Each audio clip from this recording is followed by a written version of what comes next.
Uh, here we go. What's going on, y'all? What's going on, man? What's going on?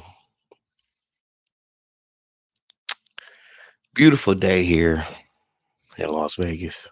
Beautiful. It's fucking beautiful day out there. Beautiful day.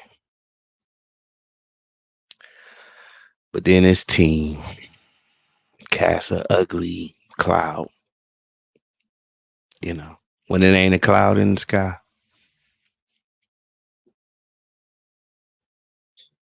Let me get it. Let me get my chair nice and comfy right for y'all. What's going on, y'all? Though. Shout out to everybody, man. The usual suspects, Nate and KH and TR and HPOV, Cali Packer, Packer 12, and Salias, Salias Burdick. How you doing, brother? Can't believe the Packers lost. Well, you gotta believe it, bro. Gotta believe it. There's no reason to not believe that we suck. That we suck. That we suck, bro. Or ma'am. I don't know. I don't want to judge. You know what I mean? But we suck, bro. We suck. To shit the bed again, I guess a team that's more than capable of being beat. More than capable. And not only a division rival too, but the amount of fucking ineptism that this fucking organization, and I'm not just gonna say coaches. Let me get comfortable, man. I gotta sit back. Let me get comfortable in this motherfucker, bro. Cause we gonna be here for a minute. Nick, what's going on, brother? We're gonna be here for a minute. I might go till my fucking battery die.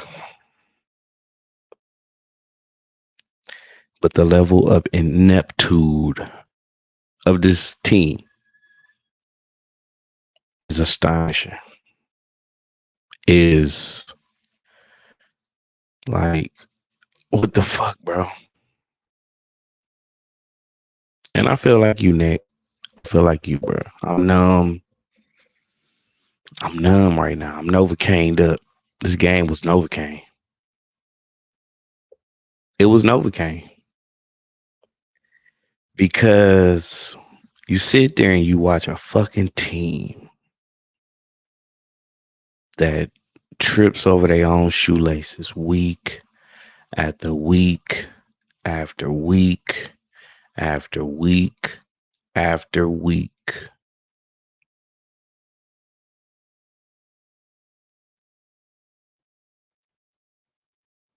It's crazy. It's crazy. What's going on, Key? And to sit up here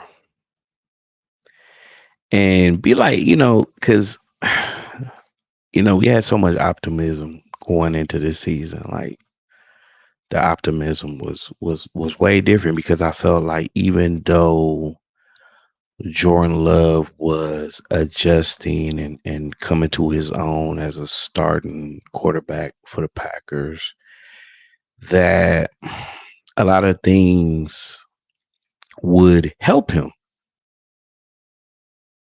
A lot of things. The run game, the cornerbacks, the linebackers, the defense. Like the defense would really um oyster him.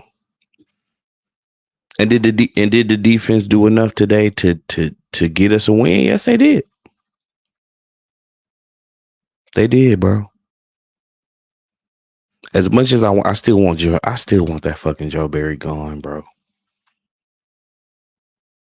I want him gone. I want him out of my existence. I want him fucking gone. I want him gone.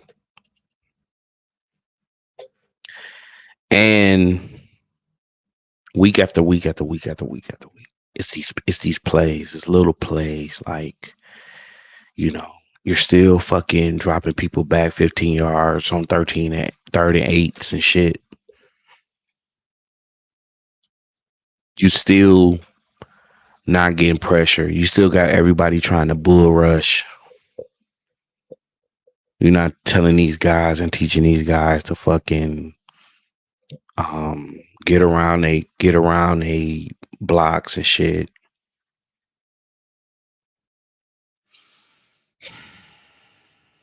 And the main motherfucker who has no clue what the fuck he is doing, and a lot of things we see in NFC Championship games and all that type of shit is what this man is. He's a fucking shit show. Matt LaFleur is a fucking shit show, bro. A shit show.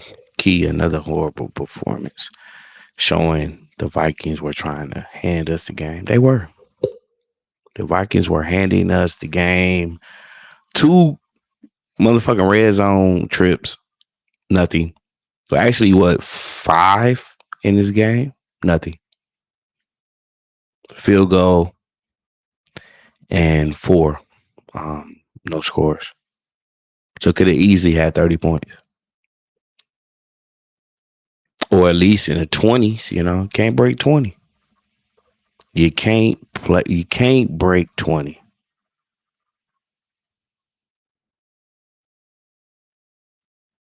It's just it's the culture, bro. It's the culture, man. It's the culture that Matt LaFleur is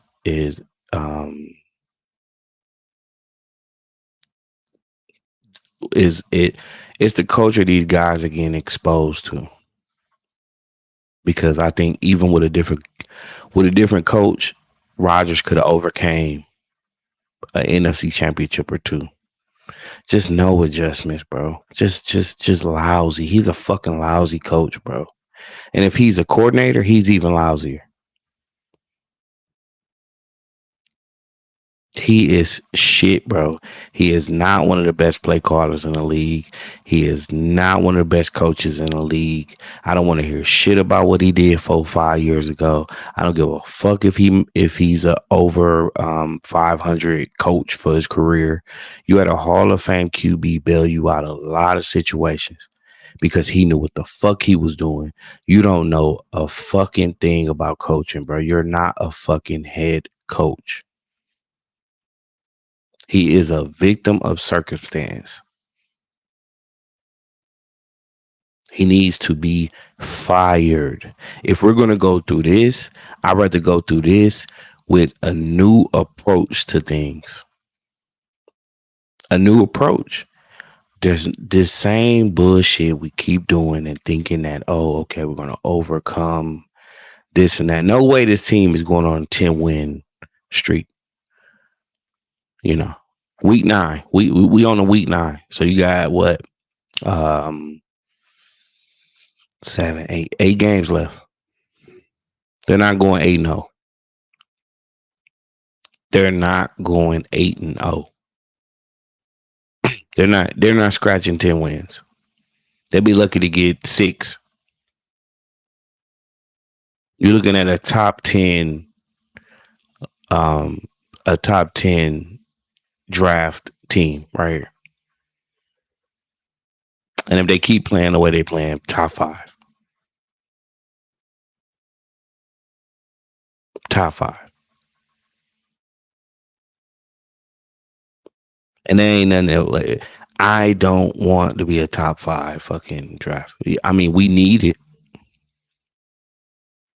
But being top 5 with Brian Gutekunst as your GM makes no sense. He'll fucking trade out of it. He'll trade out of a top 5 pick. He'll pass up a generational talent. He'll pass up an all-pro. He'll pass up a pro bowler. He'll pass him up. He'll pass him up, bro. You don't want Brian Gutekunst with a top 5 pick. He'll break your fucking heart. You don't. Ted Thompson, maybe. Brian Gutekunst, hell no. You don't want him with a top 5 draft pick. He will piss you the fuck off. So let's look at this game, man. Let's talk about the game for a little bit. If you want to, y'all, the link is in the comments. I'll post it again. If you want to join in, I have 10 seats. Whoever wants to join in, you're more than free to join in, brother. So voice your opinion. I love to hear opinions. I love to hear your disgruntledness, all that. Link is in. If you haven't used StreamYard again, please do. Join us. Join us, brothers. This shit makes me sick to my stomach watching this shit. Sick. Sick. So let's talk about the game, man. Again, slow starts. The team had fucking 15 yards through the middle of the second fucking quarter. 15 yards. -5 fucking passing yards halfway through the second quarter.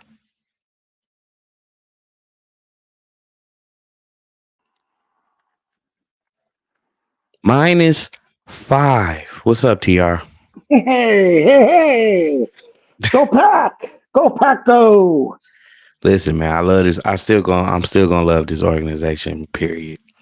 But what we seen on this field, the coaching staff, everything else, hey, you know, it's hard to root for this for what we're getting. You know, we're Packer fans. We love this team, man. That's never gonna change. Oh yeah, for sure. I mean, I'm dating myself a little bit, but I was a youngster in the '70s. Yeah, I was like a preteen in the '80s. I know what this feels like. right. This feels a lot like the late '80s, right before Favre came in.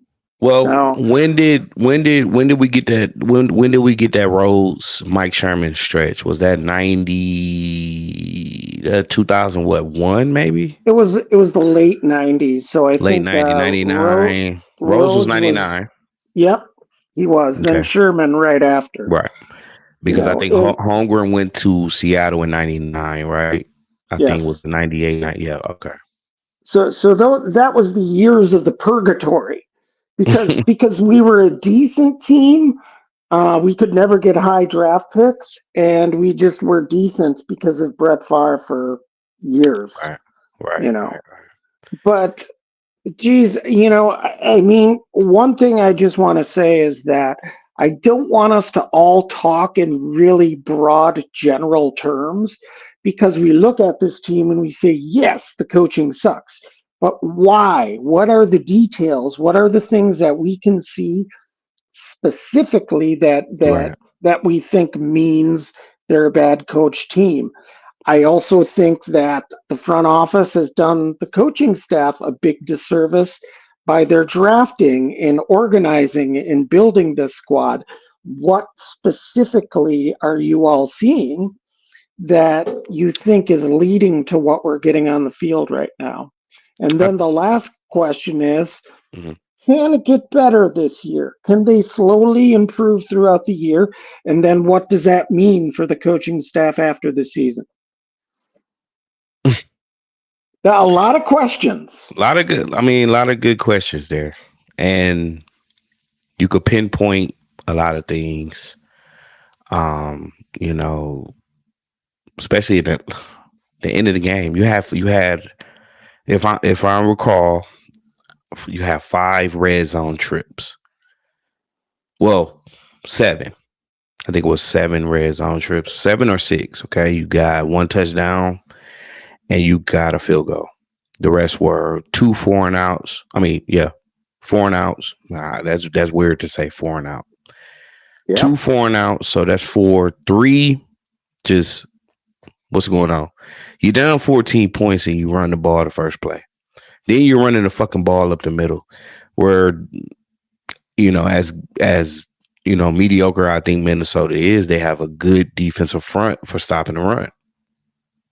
You know, they have some big okay. boys in the middle of that fucking. They have some big boys in the middle of that line. Vandale, that's my coworker.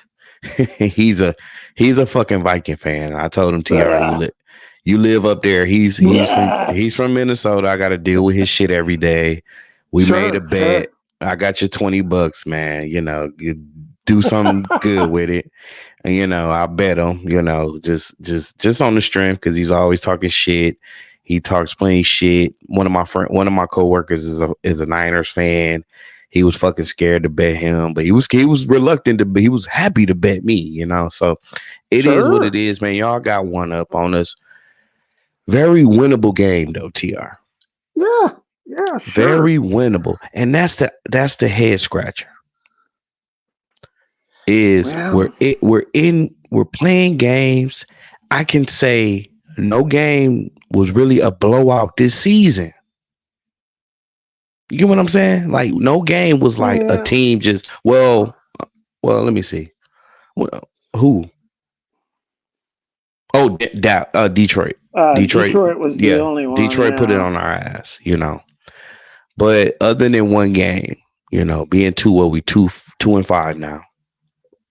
yeah.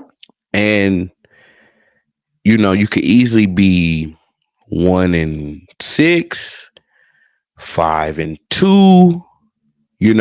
It could easily sway that way, and that's the crazy part about the NFL. The NFL is small, minute details, small, minute Oh, adjustments. sure, Sure. that can have your team being one of the best or one of the worst?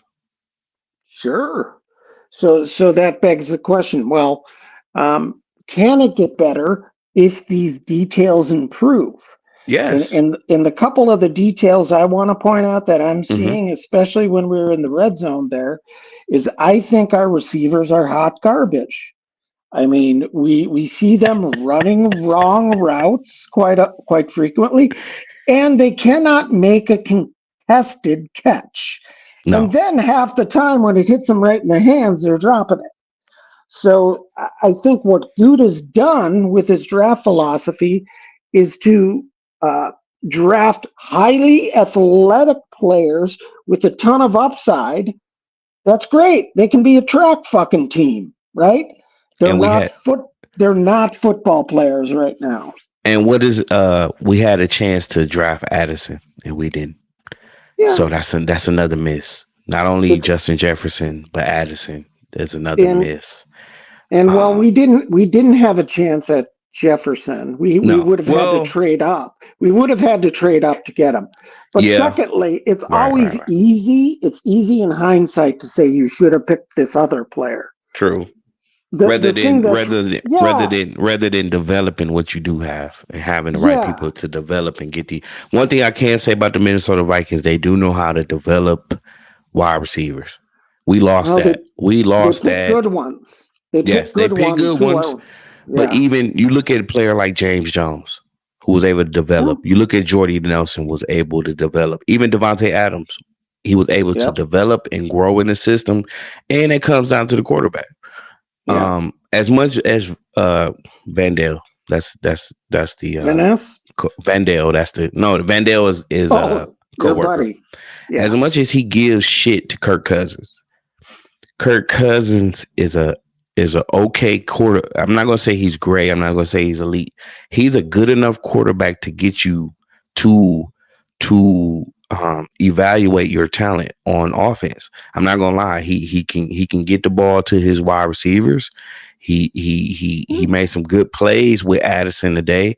He knows when to attack a defense, especially with Joe Barry running that fucking zone, bro. It's we do Mm-hmm. not have the athletes to run the type of defense he wants to run.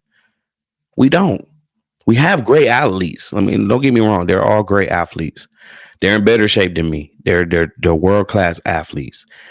But when you don't have the personnel to back up the scheme, you get exposed. To me, Yeah, that could be. Personally, I think the scheme is best fit to be run with a team that is a front runner. So if you have a dynamic offense that's scoring a lot of points, a bend but don't break defense is fine, and that's right, what this right, scheme is. right. But we can't fucking score points, so it's bad complementary football right now.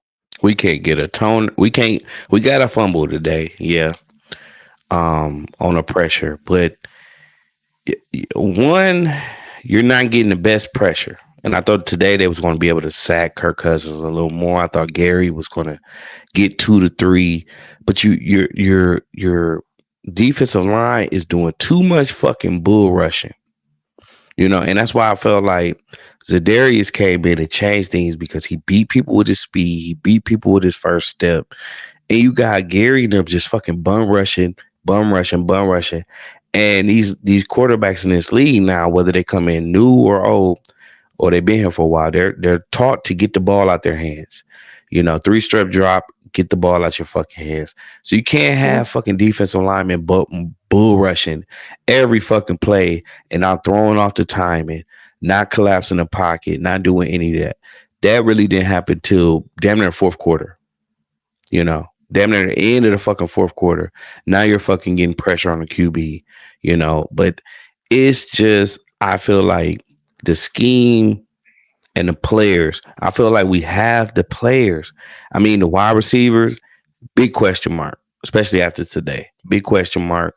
Hands, everybody's wearing fucking gloves and shit. You know what I mean? Like, I never been a fan of wide receivers wearing fucking gloves and shit like that. Hands, trying to just the way the routes are ran and just get fucking bullied out of footballs and not like just Yeah. just no aggression. Like there's no aggression on that offensive line. And just the main indictment for me is your best player on offense is Aaron Jones.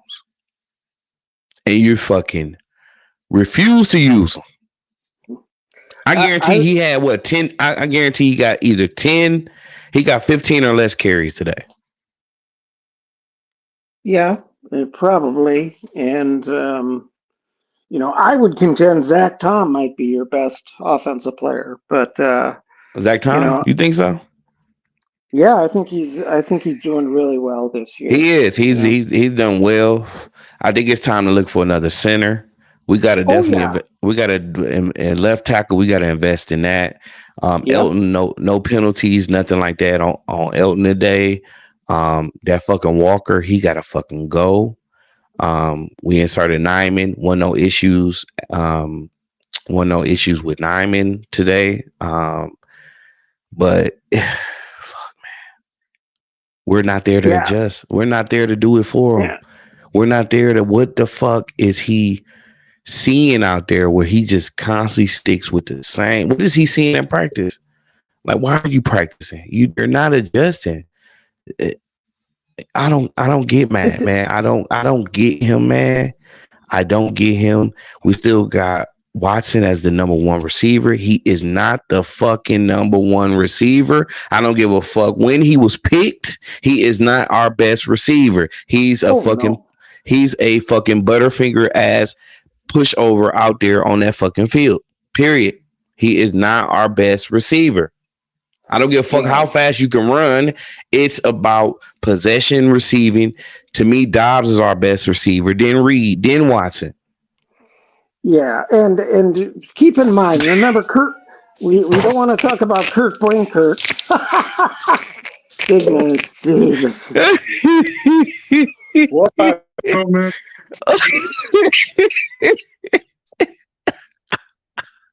Fire everybody in these motherfucking organizations. I have an announcement to make in a little bit. But right now, I know this is about revaluation year for the Green Bay Packers. I understand that. But the fucking coaching staff needs to go. This is epic right here. This is epic. This is an epic moment in Packers fandom right here. This man is putting on a fucking bag. That's how embarrassed he is right now. He should be. I am numbed. I am Novocained up right now. I am Novocained right now. I am numb. I am numb right now, Nate. I am disfounded. I am just like, what the fuck, bro? My man Nate came with the paper bag on this shit. And again, Packer fans, understand one thing. Do not ever discount how a person feels about their team, bro. Do not you can't, I mean, you what I'm saying, K. I mean, TR. It's to the point where it's 13 years, man, of heartbreak, bro. 13 years, man. This is since what, 95. This is our longest stretch without a bowl, man. Without even making it to the bowl, Well, I'll say this quick. I mean, everyone is going to be a fan the way they want to be a fan. I respect that. The one thing I don't respect are dudes who say they're a huge fan and then they don't show up for the games. They don't watch. They turn off the game and don't care for the rest of the season. If you're going to be a real fan through good and bad times, be a freaking fan. Right. But say whatever the hell you want. And that's the beauty of what we do, man. From you, from Nate, KH, everybody, man, we say what we feel, and we got to go through the dark ages, man. We like you said, you experienced Way more pack of football than me, man. You got way more knowledge of football than me, man. I really didn't really understand what I was watching till the early 90s, to about 8, 9, and 10 years old, because football was an everything sport. I seen Montana. I seen the rise of the 49ers and their dominance and all this type of shit. And to understand what a offense was and a different type of offenses ran, West Coast offenses and shit like that. And seeing motherfuckers like Mike McCarthy on the sidelines and shit. I remember seeing motherfucking Mike McCarthy and all these motherfuckers on their side. Yeah, because we're born to root for our teams. We like I said, my geography, I was exposed to Chicago. I was exposed to Green Bay. I was exposed to Minnesota. We had the Central Division, so I was like exposed to Tampa Bay, and you know what I'm saying. I was exposed to different team, the Eagles. You know what I mean? Sure. Like, right, because it was the NFL. It was the NFC Central. It wasn't the NFC North, which came around later in the time. So we got exposed to different things and going up against Donovan McNabbs and Warren Saps and different, Randy Mosses and different players of different eras. And one thing I can say, I do have faith that we had to go through this. The worst thing we could have did was made them NFC championships and lose them, because you felt like you were just that one close step. We always talked about getting over the hump, and the hump was actually the hump was actually a mountain. Oh yeah. And let's be honest, guys. Let's look in the mirror and be honest. We are spoiled. Now the team hasn't won a Super Bowl since 2010. I get that, but we have been good for like 30 fucking years. No other team can say that, really. If you think about it. They can't. So we're a bit spoiled, and we were due for a downturn, considering that like 35% of our salary cap isn't even on the team anymore. No. Think about that. Think about that. Good point, TR. Great point, man. Great point. I want to say something. I know this is an evaluation year for the Green Bay Packers, and I'm okay with that. Big Nate is okay with that.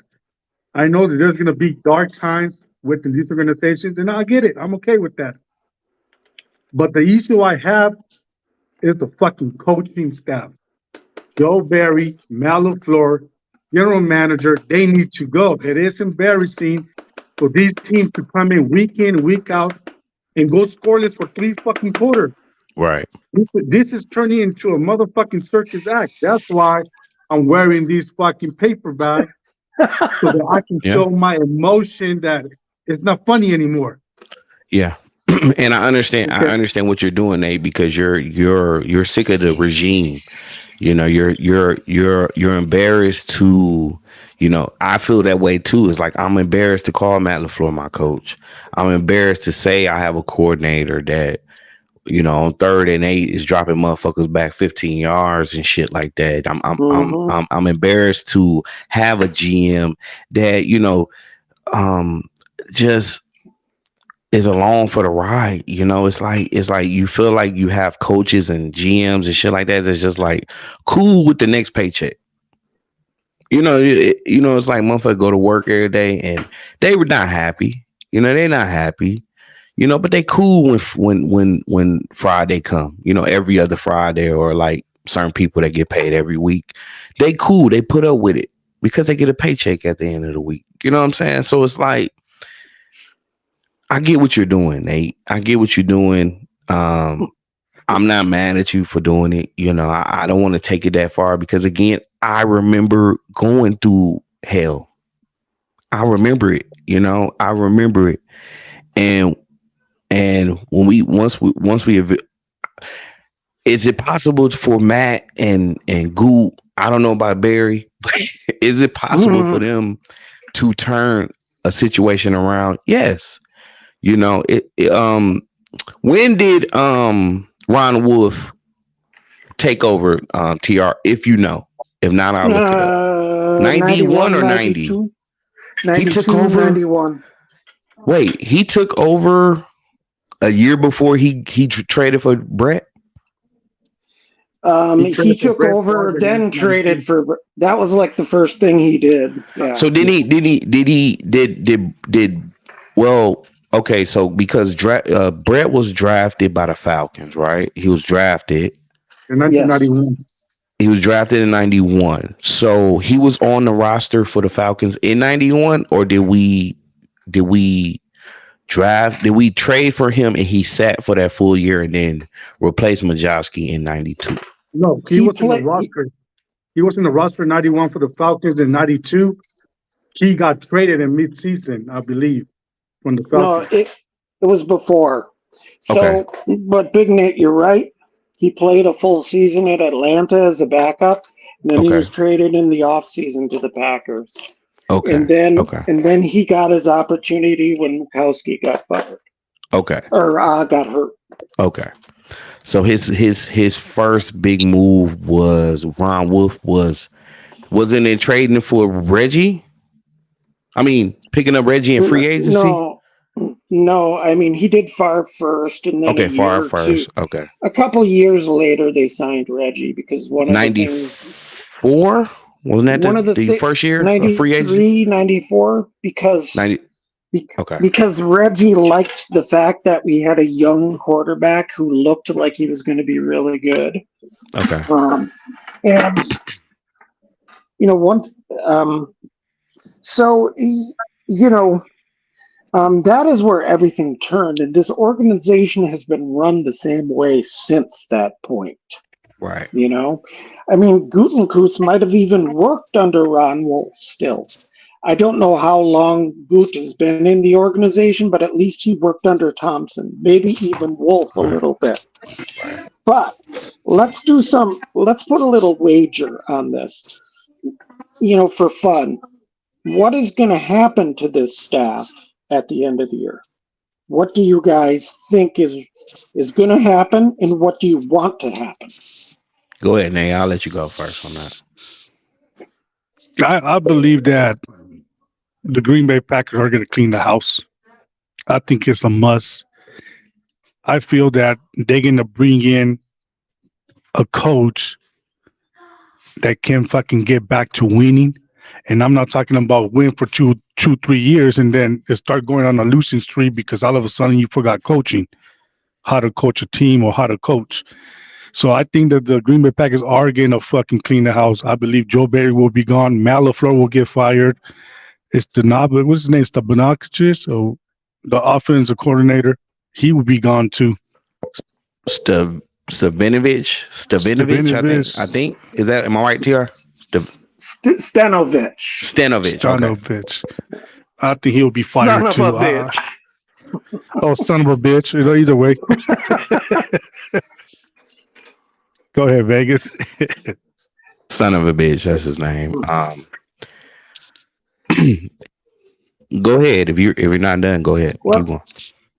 Keep going, Nate. No, if you weren't finished. That's all. I believe that they're going to clean the house. Honestly, I don't think this current regime is gone until Murphy is, and that saddens me to say. That's what I believe. I believe that Gould and Gould got one more year. I think he's 2025 too. He got 2, I think. Yeah. So I think this whole regime lasts until 2025.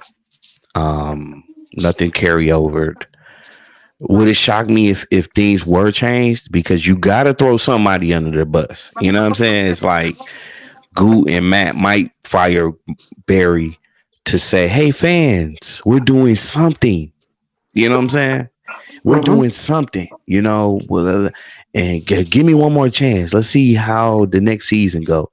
But with a lot of nice coordinators and in this league coming up, you know, for me to see Brian Flores without a job, you know, there's going to be a lot of hot, and there's a lot of them that came off the market because we didn't pull the trigger sooner. I would love Miami's coach. I would love Minnesota's defensive coordinator as our coach. We need that tough, hard nosed motherfucker in there. We need to go back to smash mouth fucking football and get out of this cute thinking we're so fucking flamboyant out there, thinking we're so flashy out there, and this type of coach, we got to stay away from that. Matt LaFleur is not it. He couldn't do it with Rodgers. There's no fucking way he does it with Love or anyone after. I just believe that. So I think this current regime, Goo and Matt, will be here till 2025. Once Murphy is gone, the new GM, which I know TR will know who's the suitor before I would. We last until then. Then we can get a new regime. We'll have over $200 million in fucking you know, other than what they probably throw Rashawn. He'll be one of the big contracts. I know Jair will still be one of the big contracts. Elton, but this regime, unfortunately, I think we last till 2025. I see Barry being gone. I see him being one of the scapegoats for us. But hopefully, you know, we won't see Goot next year trying to spend a spending spree, trying to get us back to the playoffs and all that shit, and put the next GM in hot water, you know, and he has to come in and kind of fix what is already, you know, fucked up, you know. But what you think, TR? My thoughts are pretty much similar to yours, Vegas. I do think that people will get fired as a scapegoat. Barry's probably gone. I think some position coaches will be fired, and they'll bring in some new blood to hopefully teach good fundamentals. And possibly they might do something with offensive coordinator at the same time. And I do think that LaFleur, Gutekunst, and Jordan Love are kind of tied together, right? And they're all safe till 2025 when the new president has to take over. The indications is it's going to be, I think his name is Ed Policy. He's being groomed to be the president of the Packers. Okay. His father and his family ran the 49ers in their glory years. Okay. So, Okay. But he apparently that's who's being groomed for be the president. Now, do you know how long he's been with our organization? Because I know Goot was here for about a decade before he got that GM role, right? He, yeah, something like that. Right. I don't know much about Policy's actual background, Right. but keep in mind the president, they're business people. They're not. They're usually not football people. They're usually business people. And the key is finding the right people to run your football operations. Right. And then the president is there to make sure that the organization has enough money, that the revenue is constantly coming in, and making sure that's all healthy. Murphy has done a good job with that, but outside of that, his football decisions have been pretty poor. Very poor. And the last thing I'll say about the coordinating positions is, if you look at the last 2 years, how bad the offense has been with Rodgers and with Jordan Love, it makes you realize how important Nathaniel Hackett was to the operation of the offense. Right. A coordinator doesn't necessarily call the plays, but they organize the offense. They put it all together. They coach the players. So it's a much more important role than just a play caller. Right. And like I said, I feel that, okay, we Yeah. Okay. Kelly said we gave up 20, 25 or less points, X amount of games, whatever. I just feel that with better coordinators, better position players, but better everything, we can give up less. We can give up less. This defense could easily be, again in that top five um conversation, but it's just what you do. If I know how to play chess and you don't, it's what I do with my pawns and kings and rooks and all that. It's what I do with my pieces that helps me beat you. That's what it is. This is a game of chess, you guys. You got 11 players on the field, and what you do with those 11 players is what dictates the outcome of the game. So if we can get somebody in there that can understand what you have, and I feel like we do have athletic players. We have players that can make plays. We have players that can do things, but they're not coached right. Period. They're not coached right. And no one is free of criticism. No one. Even Love shows things. He shows mechanics. He like I said, I wish that his pocket awareness gets a little better when to really get out of there, when to get out of there fast, when to pull a trigger and stuff like that. He's the biggest reason that we're even in a fucking game. To me, you're negating the run. You're negating the running game. You're not giving Aaron Jones a fucking chance to do what he does best. You're not giving him a chance. And these wide receivers are fucking getting punked out there, pushed over. So I feel that this team with better with just a better regime, man. I just feel like that, man. I just feel like that. And we're just seeing that, man. We're seeing the growing pains. And one thing, like I told co-worker at work, I said, look, one thing I do applaud the Packers of doing is at least taking a chance to build a future and not be stuck in the present. Because you got all these teams out here that pay these guys, Tyrod Taylors and Kirk Cousins and all that shit. They get you so far. They don't get you over the hump because this is a young man sport. Jalen Hurts, Tua, Mahomes, these are the elite of the elite. Kirk, I mean, yeah, he leads he leads the NFL in touchdowns. And what the fuck did that mean? He's playing when you play against weak competition, of course, you know what I'm saying. But it's what these coaches, Andy Reid, Mike down in Minnesota, and Doug Peterson. Why wasn't he homegrown? Why wasn't he kept? Why wasn't he kept?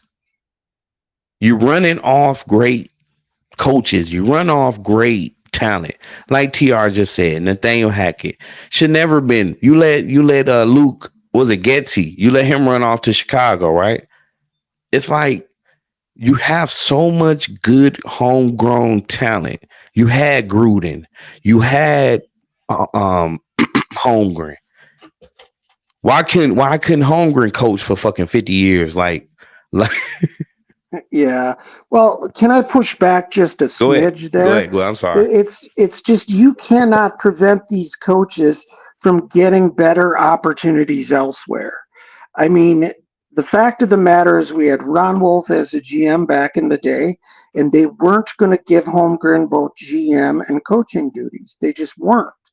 And the same goes with like Getsy. He got promoted to an offensive coordinator, and then the same could be said for Hackett. He got a job as a coach. Same for all those old coaches that we lost. You're right. They have had a lot of homegrown talent. And if you recall, Ron Wolf said his biggest mistake in the coaching hiring was letting Andy Reid get out of the organization. And that's sickening to know that. Yeah. Andy Reid, say what you want to say. some of those Eagles teams were great teams. They just ran up against certain teams at the time. You know what I'm saying? Yeah. But the way he used to coach them Eagles, man, I loved his just. You would never think like this is an older coach in the league. You know what I'm saying? He's probably what? No, him and what's his name in New England? I can't even think of his name. I think they're the two oldest, right? Belichick and Reed, right? Are the two oldest, I think. You know, but I love what Doug Peterson did with the Eagles, you know, and what he's currently doing with the Jaguars. He has the Jaguars as a competitor, you know what I mean, in this league. You know, it's like we've had so many great homegrown, and we took a lot of shit from San Francisco. Thank you, San Francisco. You know what I'm saying? Like we've had Hall of Fame coaches and coordinators and shit in this organization, man. And it's just, you know, the big, I don't know what it is. I don't know if we have such a small town, but a lot of big heads. You know, we have but like you said, TR, opportunities. You know, Doug, when I think even if Doug was still with us, he's not gonna pass up no Eagles coaching job. You know, Andy Reid is not gonna pass up, you know, the same thing, Eagles coaching job. He's not gonna pass up no you know what I mean? Like, yeah, money and status is everything. Exactly. And it's not so much about the town you're living in as much as it is money and status first. Right. I mean, look at Josh McDaniels. You know, he's a Patriots legend, and he walked away from Belichick. You know what I mean? There's no friends in business. You know what I'm saying? There's no loyalty to me in business. You know what I mean? Business, you got to do what you got to do for your family and your well-being. And I understand that. I understand that a whole lot. You know, I had to understand that more. You know, because I felt like, I first felt it with Favre. You know, it was like, even with Mike Holmgren, I hated to see Mike Holmgren go, but he wanted that GM position. He went over to the Seahawks and he got them to the playoffs and shit like that. You know, well, no, didn't he make a Super Bowl with Sean Alexander during them? Yes, he did. Yeah, he made a Super Bowl, right? They lost to Patriots. Then they lost to the Patriots. I thought it was the Bears. Wasn't it the Bears? No, the Bears, they lost to the Indianapolis Colts. You're right. You're right. Seahawks Seahawks lost to the Colts. No, they lost to the Steelers. Steelers in the Super Bowl. Right. Yeah, so you can't call. Right. So you gotta do the most with what you have when you have it and know how to promote, but even if we made Andy Reid the coach, don't mean that he's gonna get us to the Super Bowl. You know, it just means that he might have knew what to do with the personnel we had at the time. You know, making Holmgren the GM, who knows what it would have been, but you never know if you never try. You know what I'm saying? So all I could say is, it's a dark cloud right now. You know, it's rain clouds right now in Green Bay. You know, but. I don't know, man. I don't know. I felt like this team was ready to do something, but you can't put all that stock in a first year starting QB and all that type of stuff, you know. But it is what it is. It's a lot of bright spots, man. I like Van Ness.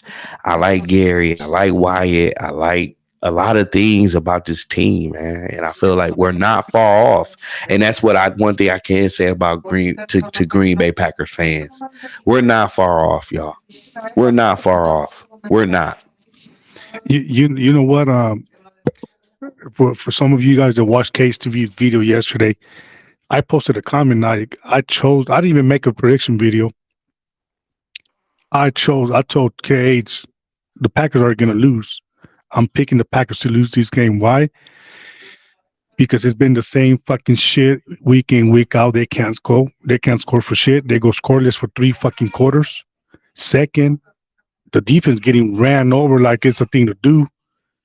We don't capitalize on the mistakes from other teams. That's the reason why I chose the Green Bay Packers to lose. I watched the whole game. Was I mad? No, I was just laughing because it's the same fucking shit every week. Like, you cannot, and I have said this before, TR, in Vegas, if you want to beat a fucking team, you cannot fucking beat a team playing from behind. How are you gonna fucking beat a team playing from behind, week in and week out? Like I said in the beginning, this is I know this is a young team. This is an evaluation season, so I'm okay with that. I'm okay with that. I don't got a problem with that. And I know this is eventually the Green Bay Packers. Once you get young, whether Aaron Rodgers would have got traded or not, or he would have just retired, we were gonna endure this, and I'm okay with that. But I'm not okay with the way these coaching staff are wasting some of these young players' talent. We got a lot of talent, like TR's fucking pick, Van Ness. I think he's going to be very good in this league. Watson hasn't really done shit. That was my pick. Romeo Doves, everybody else they're young. I think they got potential. And like Vega said, we're not that far off. But I believe that we need change when it comes down to coaching staff.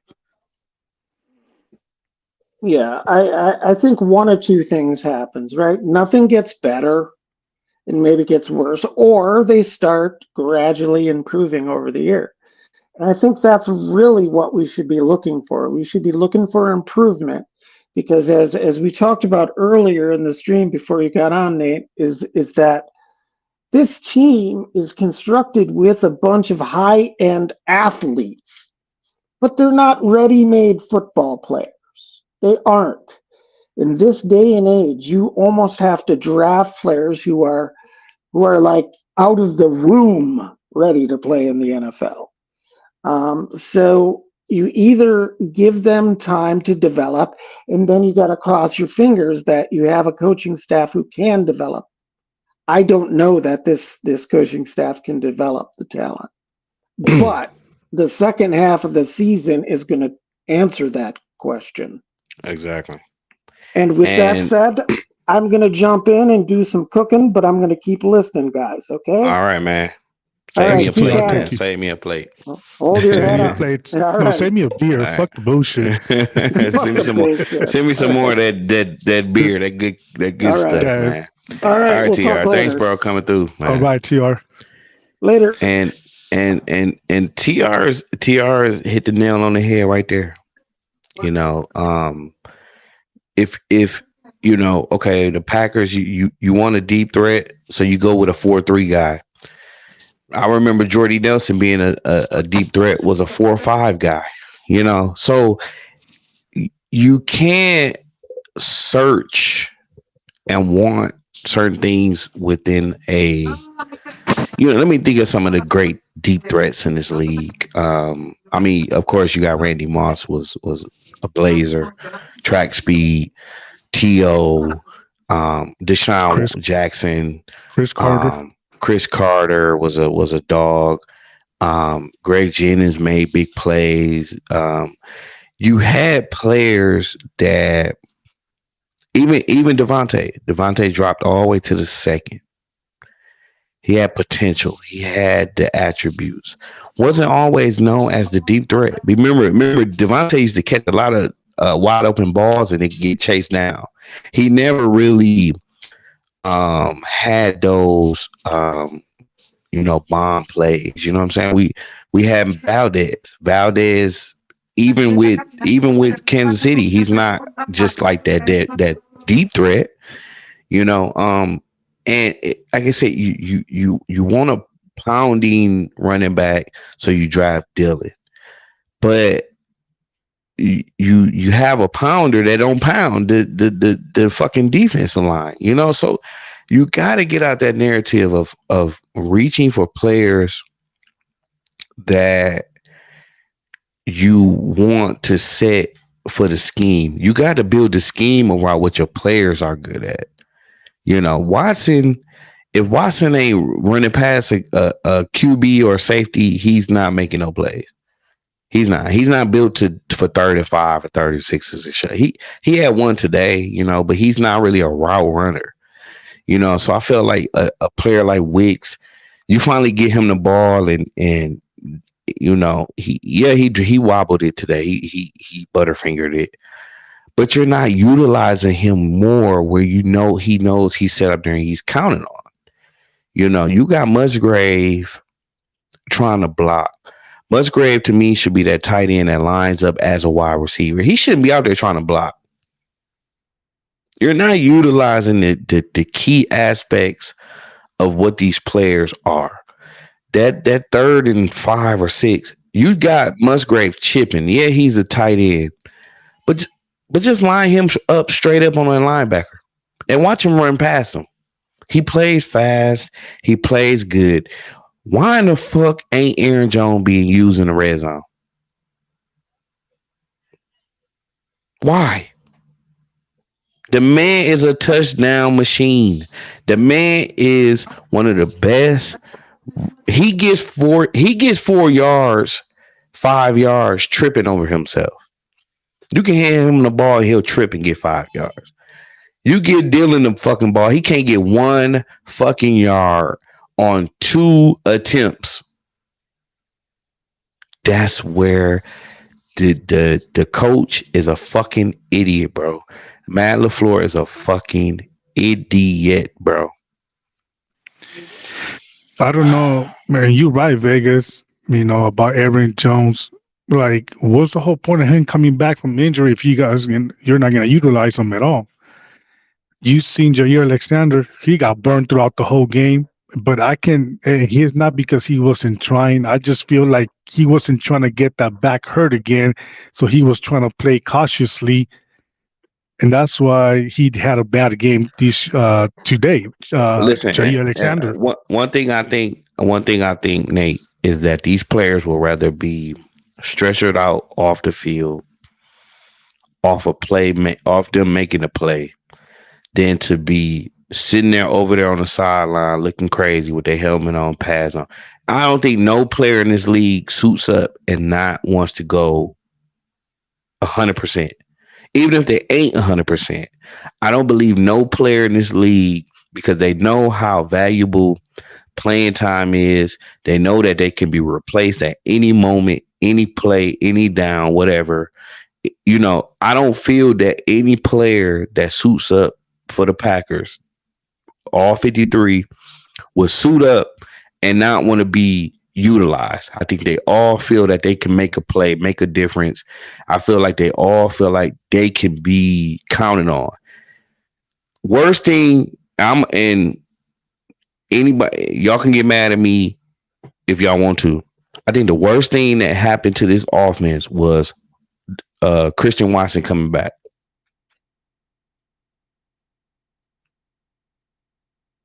They should have just let him fucking rehab that hamstring and get him 100% for next year.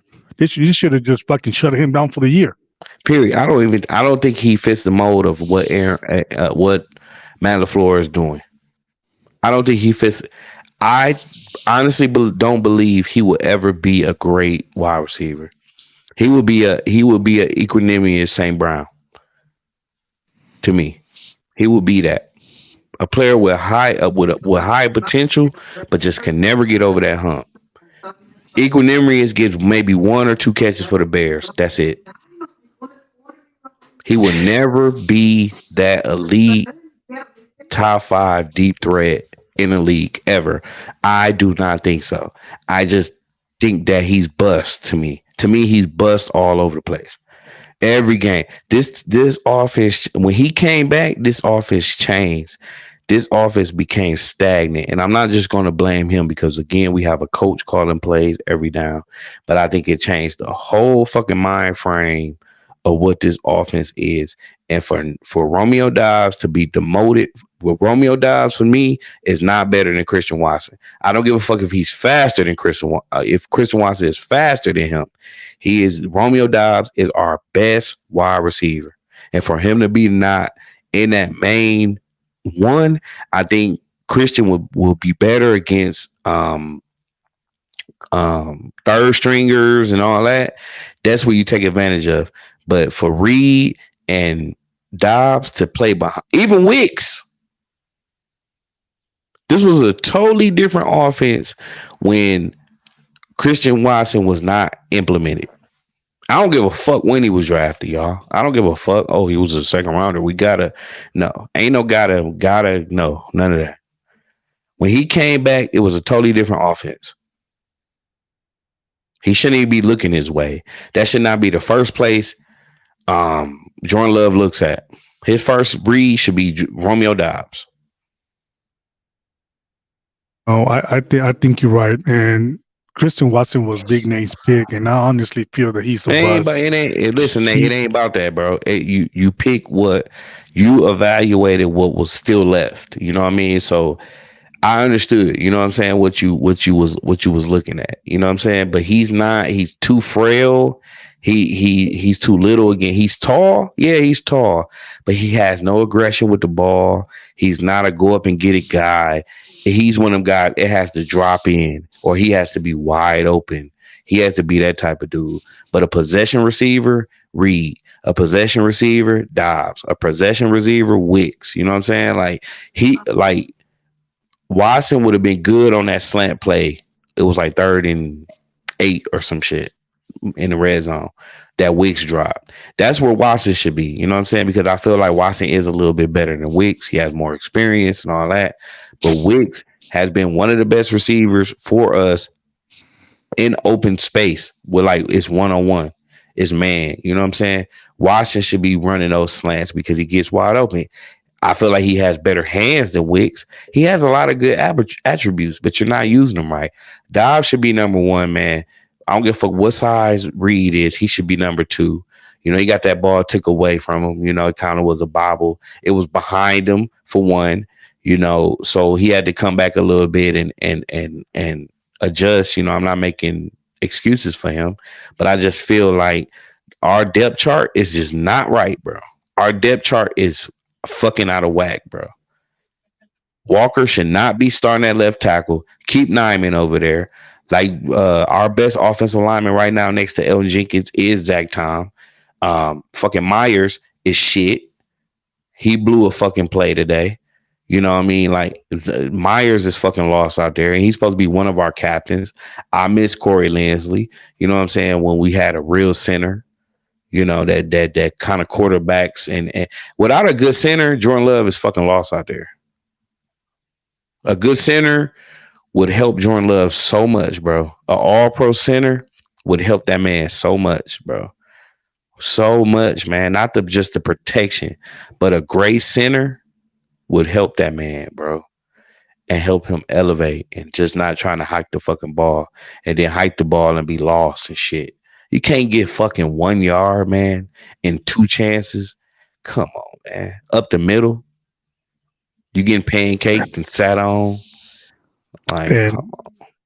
It's crazy, man. When I watched the whole game, and do you remember that field goal blocked by the Green Bay Packers? We didn't capitalize.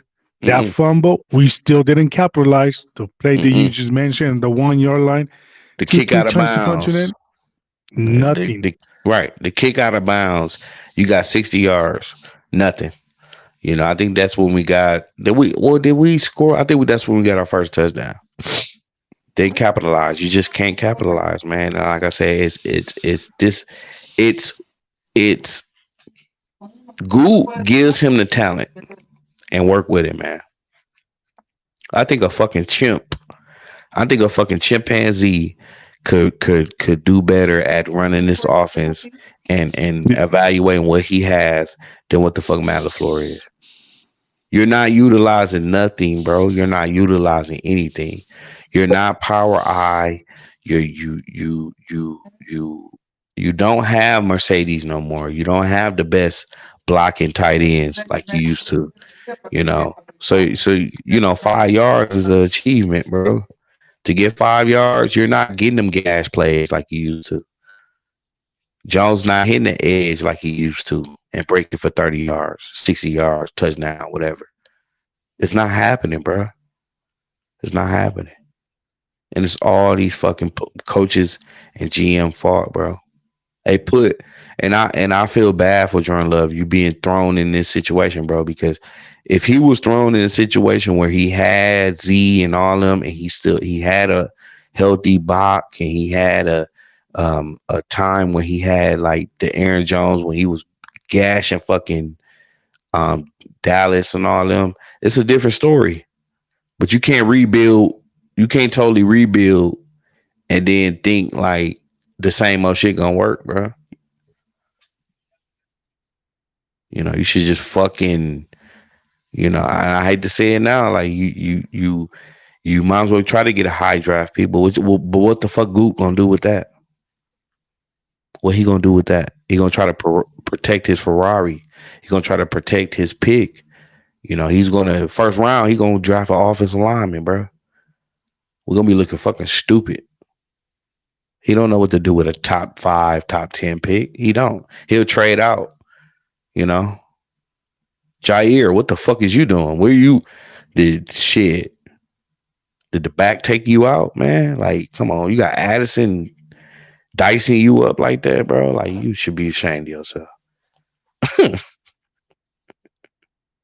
That's embarrassing to watch. It's a totally different defense though with Campbell on the field. I ain't gonna lie. Quay, you can't fucking catch. The man threw you the fucking ball. Couldn't catch that motherfucker. Rasul, bye. You need to go. Mixing, you need to go. You ain't no that little fluke ass run you had, a kick returning and all that. You done. Just a lot of shit, bro. A lot of shit not hitting like you used to, especially last year. Like, you know, but you see what happened last year, man. Relying on young and youth. But I mean, I feel like a lot of these players have upside. I feel like Dobbs has upside. Reed has upside. Watson, I don't know, bro. The motherfucker's a question mark. He's a big question mark, you know, for me. And unless quarterbacks are slipping and falling and busting their shit and just rookies and don't know what they doing, he ain't making no plays. But you line him up against a motherfucker who know what they doing, he ain't getting shit. Shit. Think he could run past. This league ain't finna be like that for too much longer, man. You can't just run past everybody. It don't work like that. You're not running past everybody. So I don't know, man. This team, bro, is just super dysfunctional. There's nothing to really root about. You know, it's come to a point like I don't even want to get up. Like, why am I getting up? I got a long week ahead. Why am I wasting 3 hours of my life on a team that don't give a fuck? It's just like every week they don't give a fuck, bro. We're gonna continue to root for them. I love this G. I love this team. You know, regardless of what the record is, I love the team. But the people representing the fucking team,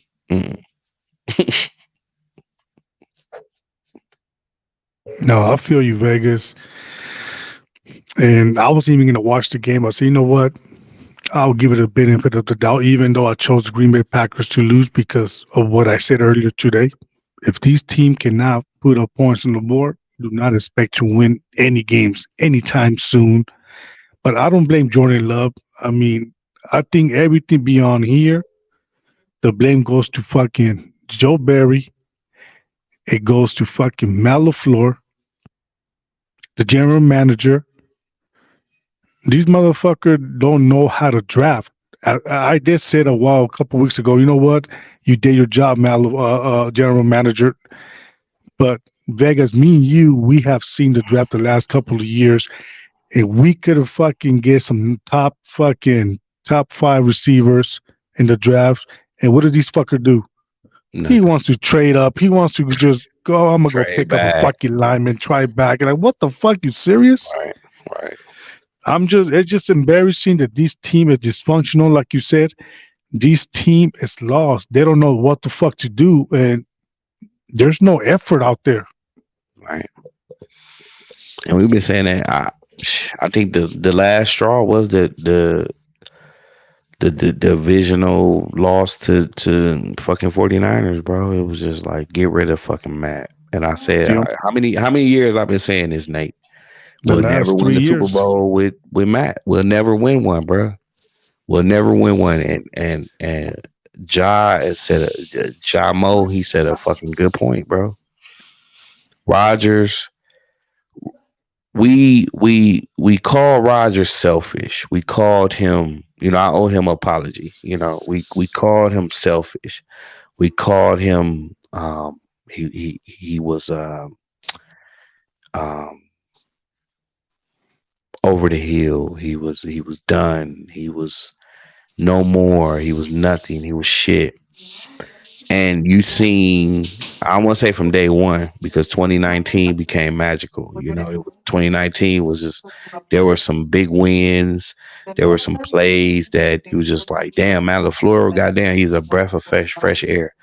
But even that second season, even though Rodgers won MVP, you could see the dysfunction. You could see the disgruntledness with him and Matt. You could see the head button, them button heads. You could see Rodgers like, what the fuck are we doing?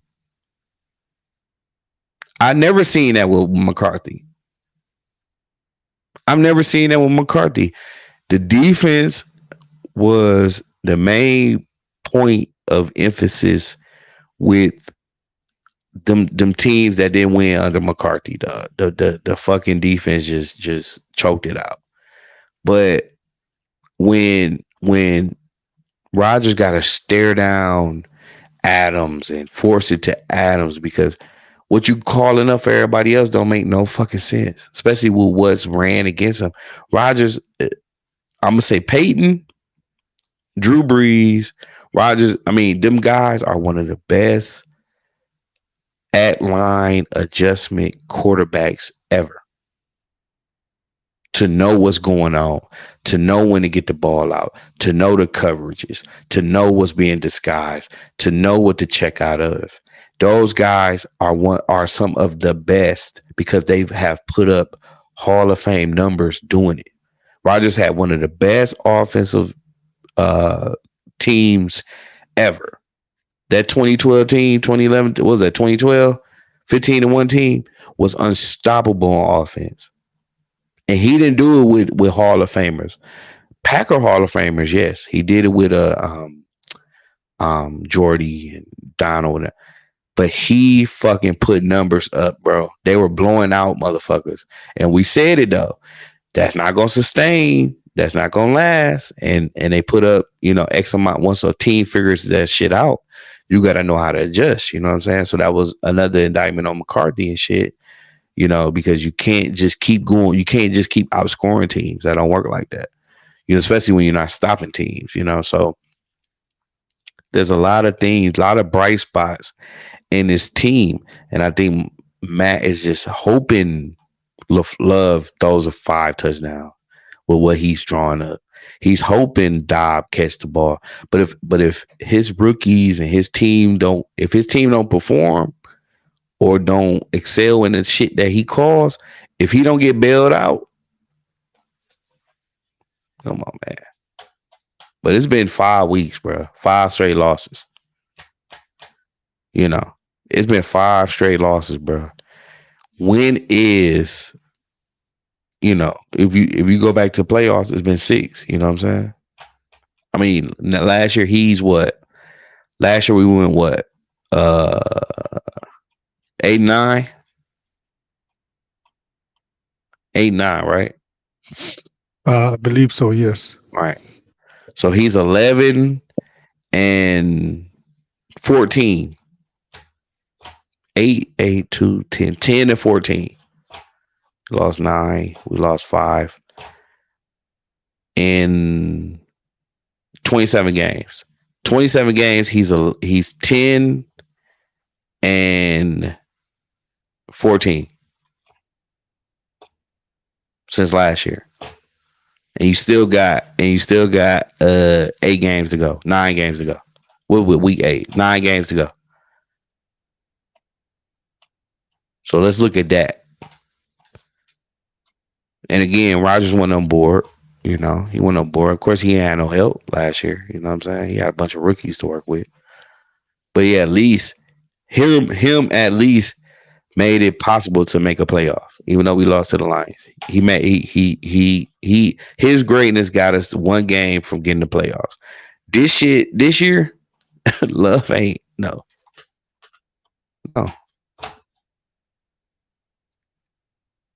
So just strap on, man. Keep the seatbelt tight. Keep keep going along with the ride because this is going to be a long ride back to greatness. Do I think it could? Do I think it has to be? No. This season, pretty much, it's a fork. Ain't no playoffs. Ain't no RELAX. Ain't no none of that. Ain't no savior this year to me. It's too late to turn this season around. But the best thing to do is to evaluate what you got. And if you have to make changes, you got to make changes, bro. The same shit is not gonna work, bro. Ain't nothing Matt could do next year that'll make me say, oh, okay. Ain't nothing Goop could do. But believe.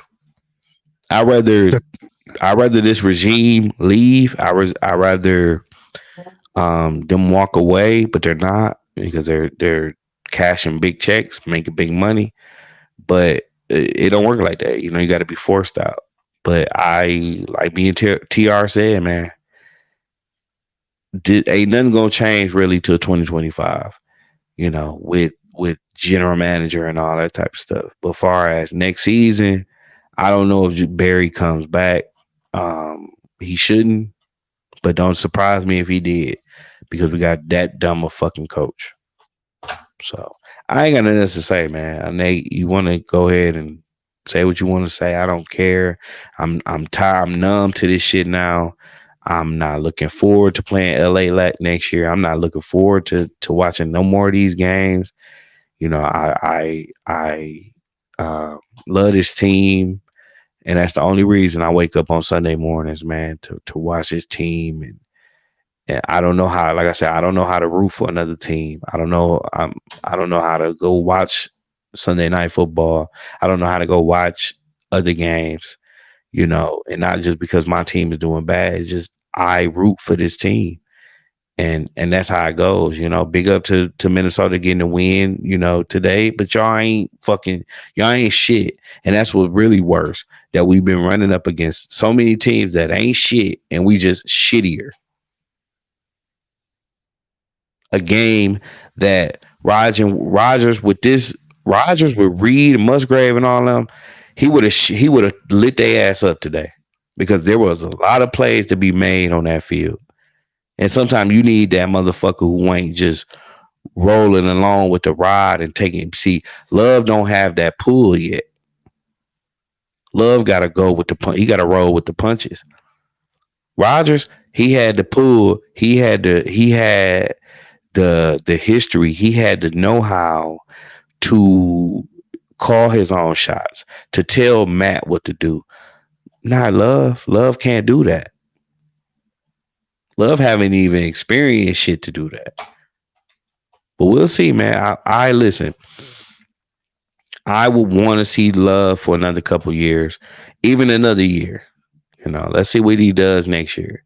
If he can get over his own hump and be a little better with his decision making, his pocket awareness, then you give him some money because it'll be cheaper than trying to. But we ain't finna get, Pat Mahomes or nothing like that ain't finna show up tomorrow.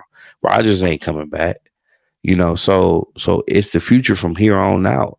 And we put ourselves in that position, because we bank so much on Rodgers, but you bank so much on Rodgers, but you ain't do enough to help him, which is fucked up. Like that don't make sense. It's like being with a girl for 10 years and you don't marry her. Dumb motherfucker. That's dumb. That's backwards. How you gonna invest so much time in a person, but don't invest more time? Like you don't put the full investment in. You know what I'm saying? So that's what I get out of that. We wasted Rodgers' potential and career at them last years because we had dynamic receiver in Devontae. We had a dynamic runner in Jones. We had a defense that did enough to win, but you just didn't want to add one or two more players. So Rodgers got to call his friends to come help. And you got to hope and pray that Allen Lazard and all the motherfuckers make plays when it's time. Man, this fucking organization and these regimes and these GMs and how this organization let these motherfuckers with their heads up their ass dictate what we have to be witness to when y'all selling motherfuckers stock and they're partial owners, but they don't have a fucking voice. Fans, y'all need to stop showing up to shit. I ain't bought a fucking hat this season. I ain't bought a shirt this season. I ain't want to invest. I want to get shirts and jerseys. Why? Why I spend my hard-earned money on a fucking organization that don't want to spend hard-earned money or don't want to do the things that will help us get back into position? I ain't saying necessarily win the Super Bowl, but you're not even preparing for the for the future like that. You crap shooting. You shooting craps out there. So you put all 3 years in a motherfucker. You put 3 years investment. You jeopardize a fucking draft to get him, and you invest in him for 3 years. He sit behind a Hall of Famer, and he comes out and he's worse than that Hall of Famer was when he came out. You know, so I don't know, man. I don't want to overreact. I don't want to say some shit that bites me in the ass. I don't want to say shit that y'all don't believe that, like, oh, okay, he not no fucking Packer fan. He talking too much shit. Listen, bro. 14 fucking years, bro. Damn near. It's gonna be 14 years in January since we won a fucking Super Bowl, bro. And I'm tired of it. 20 years, bro. It'll be 2 decades before we reach one. The way our organization acting. Who's to say that though? You know what I mean? We ain't better than the Jaguars no more, and the Browns. Them teams who went through all, like motherfucker said, y'all ain't better than the Texans, bro. Right? We ain't better than the Texans. Right now, we the worst team in the league. We the worst team. I mean, the Bears is shit too. I mean, I think this team. No, I think I'm the Bears. Yeah, the Bears. You know, but they won. They won it. They won the game. They played today, so we'll see. You know, they got a new quarterback out there. But we're bottom half. We're bottom tier. We're on the low tier. We're down there. If not the worst, one of the worst. You know.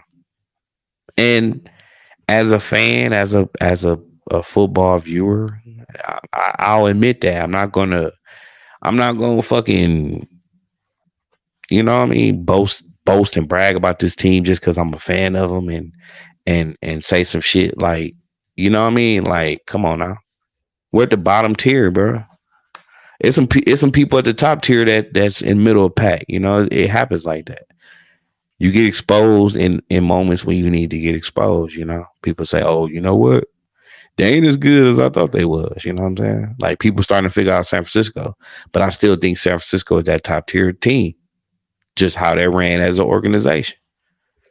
You know, every team sometimes they drop, they go up, but they're there. You know what I'm saying? They're in the thick of it. They're going to compete. We ain't fucking with the Seahawks. We ain't fucking with the Browns. We ain't fucking with the Jaguars right now. We ain't fucking with the Colts. We ain't fucking with the Texans. I don't think we could beat the Texans. I don't think we could beat the Colts, the Seahawks. You know, I don't think we're gonna beat the Rams. I don't think we could, but we might not beat the fucking Cardinals.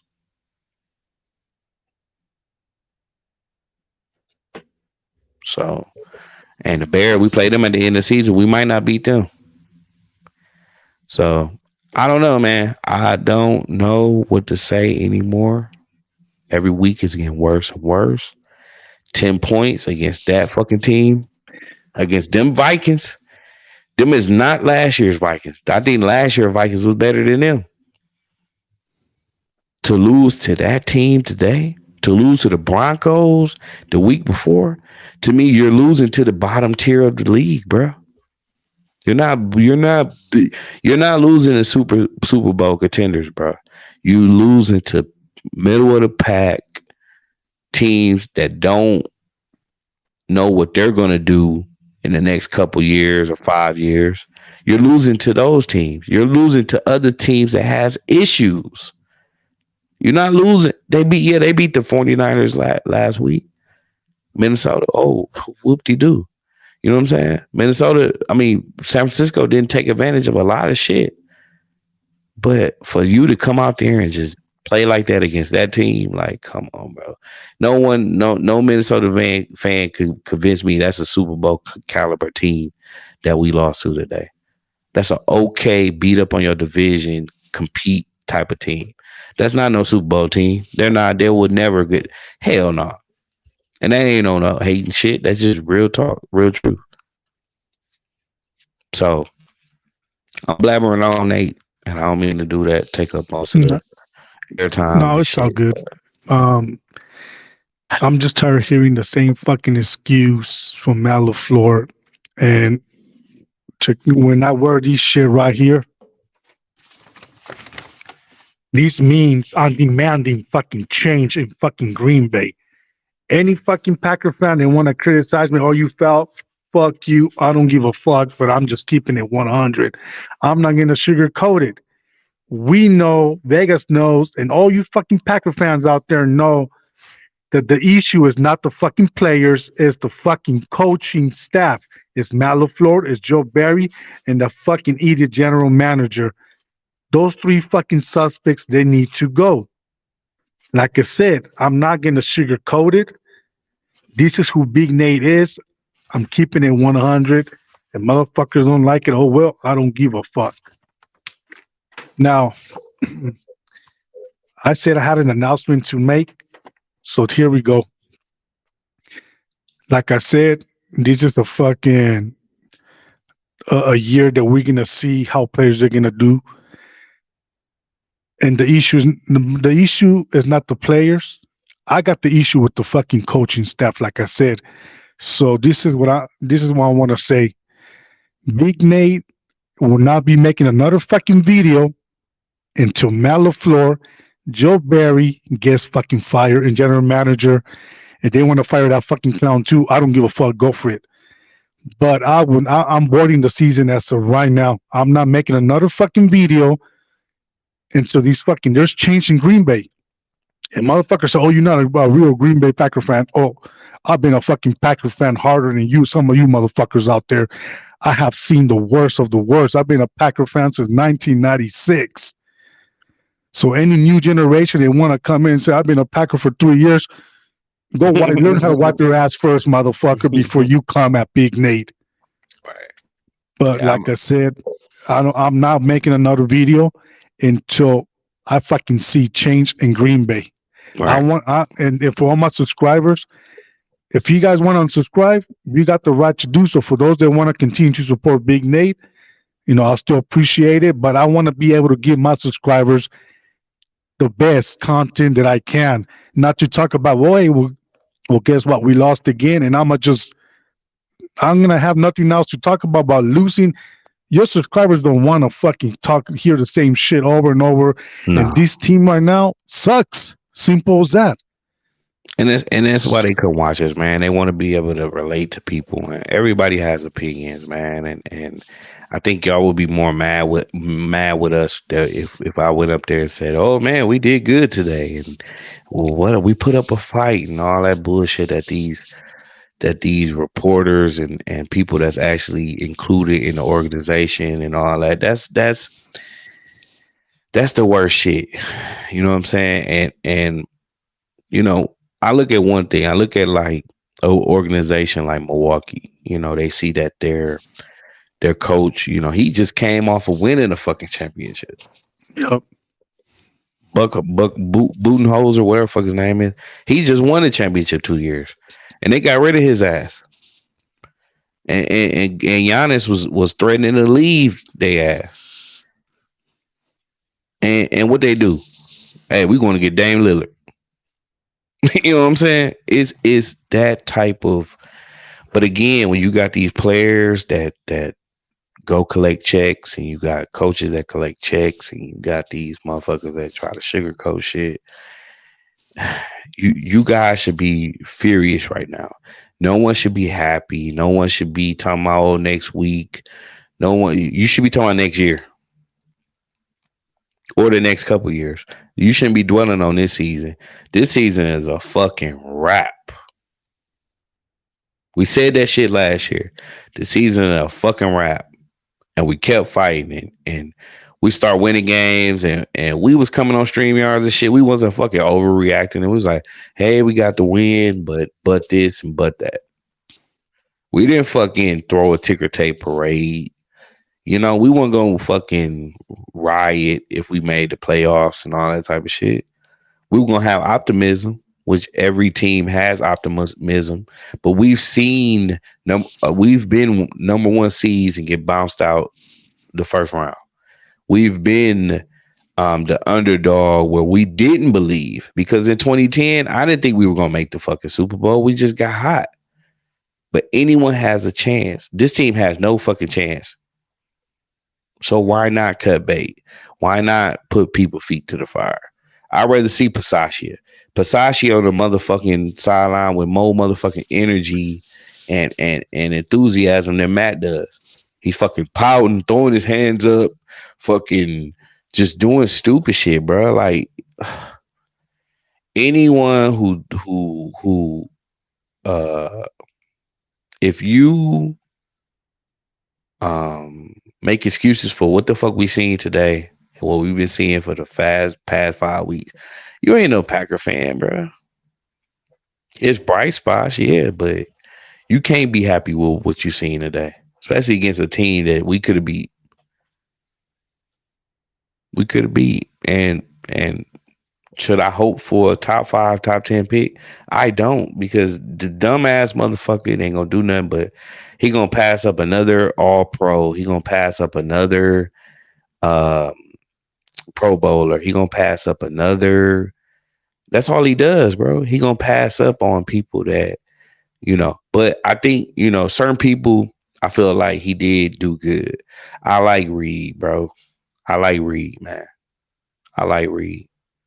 I like Romeo. You know, I don't like Dylan. I don't like him. I don't like Myers. I don't like keeping Razul. Eric Stokes, no. You frail, you know. I don't like Savage.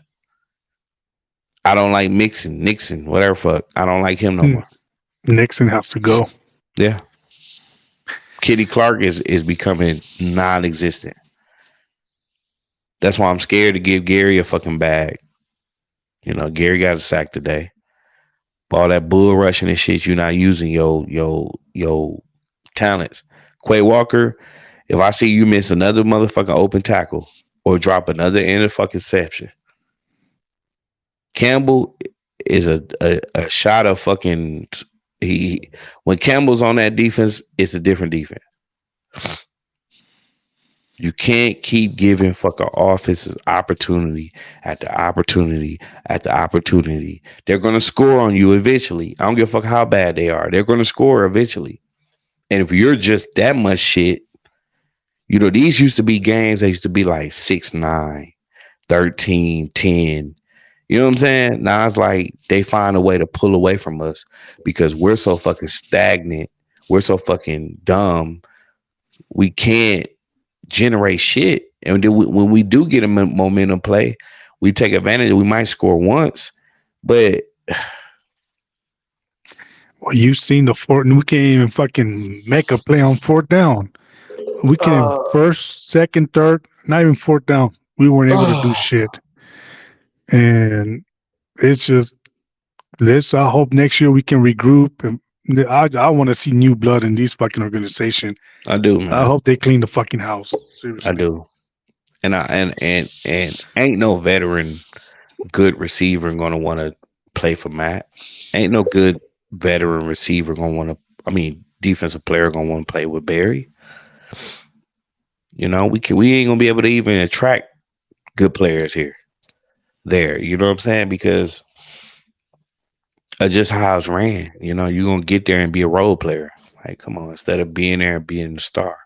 Not giving Devontae that money is biting us in the ass, because if a player like Dobbs could have learned from Devontae, a player like Reed, even Watson could sit there and soak up what that man got going on. None of these quarterbacks are soaking up shit Jair got going on, because Jair fucking up himself. Yeah. Jair is becoming a shell of himself. Hate me for what I'm saying. Jair ain't best cornerback in the league no more. He all right. And I don't know if it's injuries. I don't know what it is. He's not himself no more. And if I don't know if it's he's trying to do too much, he don't have help. What I don't know what it is, man. But Jair, Kenny Clark, these guys is not it no more, man. They losing it, bro. And like Nate said earlier, man, we wasting a lot of good talent, bro, in their prime years. We are, bro. So I just feel that history is repeating itself. And John Moe just said, like, real fan doesn't take shit from these fucking team, man. They're bullshit. But these fucking owners on these fucking team continues to spit on our faces like we spend our money on their fucking jerseys, hats, anything that has to do with Green Bay Packers, and what we get in return, a slap in the fucking face. That's why I came in with the paperback, is I demand fucking change within this organization. And it's not that, oh, you guys are spoiled. Nah, yeah, maybe we got spoiled because this team is used to fucking winning all the time. And we've been winning for a long, long time. But no, they know what they say, all good things come to an end and you have to start all over again. And that's what we're seeing right now. But it's just disappointing and embarrassing that every week, here we go again. First, second, third quarter, still we have 3 points. That's all we can do. We can't move the ball. We can't pass the ball. We can't defend. We can't tackle. We can't even take opportunities of the fucking plays that we make against the other team, where it's an interception, fumble. We can't even capitalize. right. This team is right now, the Green Bay Packers are the sorriest team in NFL right now. And motherfuckers get mad. I don't give a fuck. But it's reality. This team sucks right now. And that's the bottom line. Yeah. And that's the thing, man, is because you have an owner. When you have that owner, the owner is gonna hold people accountable. They're gonna hold. Owner would have held Murphy accountable. Goop, everything, man. Like, bro, there is no. There's nobody to just lay the gavel, bro. Like I said, they just put up. I mean, you think about it, to have 2 Super Bowls in what, 30 years, okay, that's an accomplishment. Some organizations ain't never had one. But you think about the amount of Super Bowls we could have in 30 years. We should be at least 5 or 6 up. Yep. 4, at the least 4, because I felt Favre should have got one more. And Rodgers should have got one more at least. At least that's 4. But to not say that we shouldn't have that, especially Rodgers and some of the teams he had, and even coming into LaFleur, like LaFleur should have one, because he kind of came off the back end of how McCarthy came off the back end. And, he came off the back end where he had enough and it just took a couple more pieces, man. But this fucking organization, bro, I just fucking my week again, bro. I'm tired of my weeks being fucked up, bro. It's been 13 years, bro. I tell you all the time, I am a fan. I'm okay. We made the playoffs. That ain't no accomplishment with me, bro. That's routine shit with me. That's like shit that's like, it just, it's like the Packers playoffs. They're just Packers and playoffs is just it. You know what I'm saying? Like, I don't expect us to ever not make the playoffs, but winning a championship and hoisting a Lombardi, man, like, come on, bro. That's what we want. That's what all fans want. We don't want to settle down for, we went to the playoffs. Who gives a fuck? Did you win it? No. Nick Ivy, what's up? Yeah, some of y'all, man, some of y'all younger cats, man. Some of y'all came around with Brett Favre. Some of y'all came around with Rodgers. You know what I'm saying? Like, y'all don't understand. Like, y'all don't like I said, I really start paying attention those late 80s, the late 80s, you know what I'm saying? Because I loved basketball. I was, I grew up with Jordan. Jordan was I'm from Milwaukee, but Chicago was my team. Chicago the Bulls was my team. You know what I'm saying? So I was able to put more emphasis on Michael Jordan, and I loved the shoes. I loved everything about Jordan. So that took a because we were so much shit. You know what I'm saying? We were shit, bro. The Brewers were shit. You know Yeah. what I mean? So I fell in love with Michael Jordan, man. You know, um, so that took a lot of my emphasis off the Packers. The older I got, the more stock I put behind the Packers because it's just like Milwaukee, Wisconsin. Period. It's kind of Packers. Now it's the Bucks, but I think it was like Packers, Brewers, Bucks for a while. You know what I'm saying? And now it's like it's still Packers are still Packers still number one in that state to me, man. It's like everybody we represent this fucking team with the utmost, like it's in our blood, bro. It's imprinted in us, and I think that's out of any fan base in the league next to the Bears and all that. But a lot of people in Chicago, like they Bears fans, but they more disgruntled than us, you know what I'm saying? But it's just like what we expect because we have the history we have. And we dwell on that history a lot because, like my guy at work and shit, he talked plenty shit. Yeah, Minnesota this, Minnesota that. He's from Minnesota. And I told him, like, y'all motherfuckers ain't even got a Super Bowl. But we ain't had one in 13 years. So it's like I can pick with him, but I can't pick with him about Kansas City. I can't pick with him about Philly because they had some recently. The Rams recently, recent. All that us keep that's what I think haunts this organization is that we have such a thick history of winning championships, being a title town, but to only have 4 Super Bowls in 70, almost 70 years, 60 some years, in 60 some years, 4 since the first 2, and then 96 and 2010 to have 4, So they're hard to win, though. Don't get me wrong. They're not an easy thing to win. But some organizations are just instilled to grind and pursue them.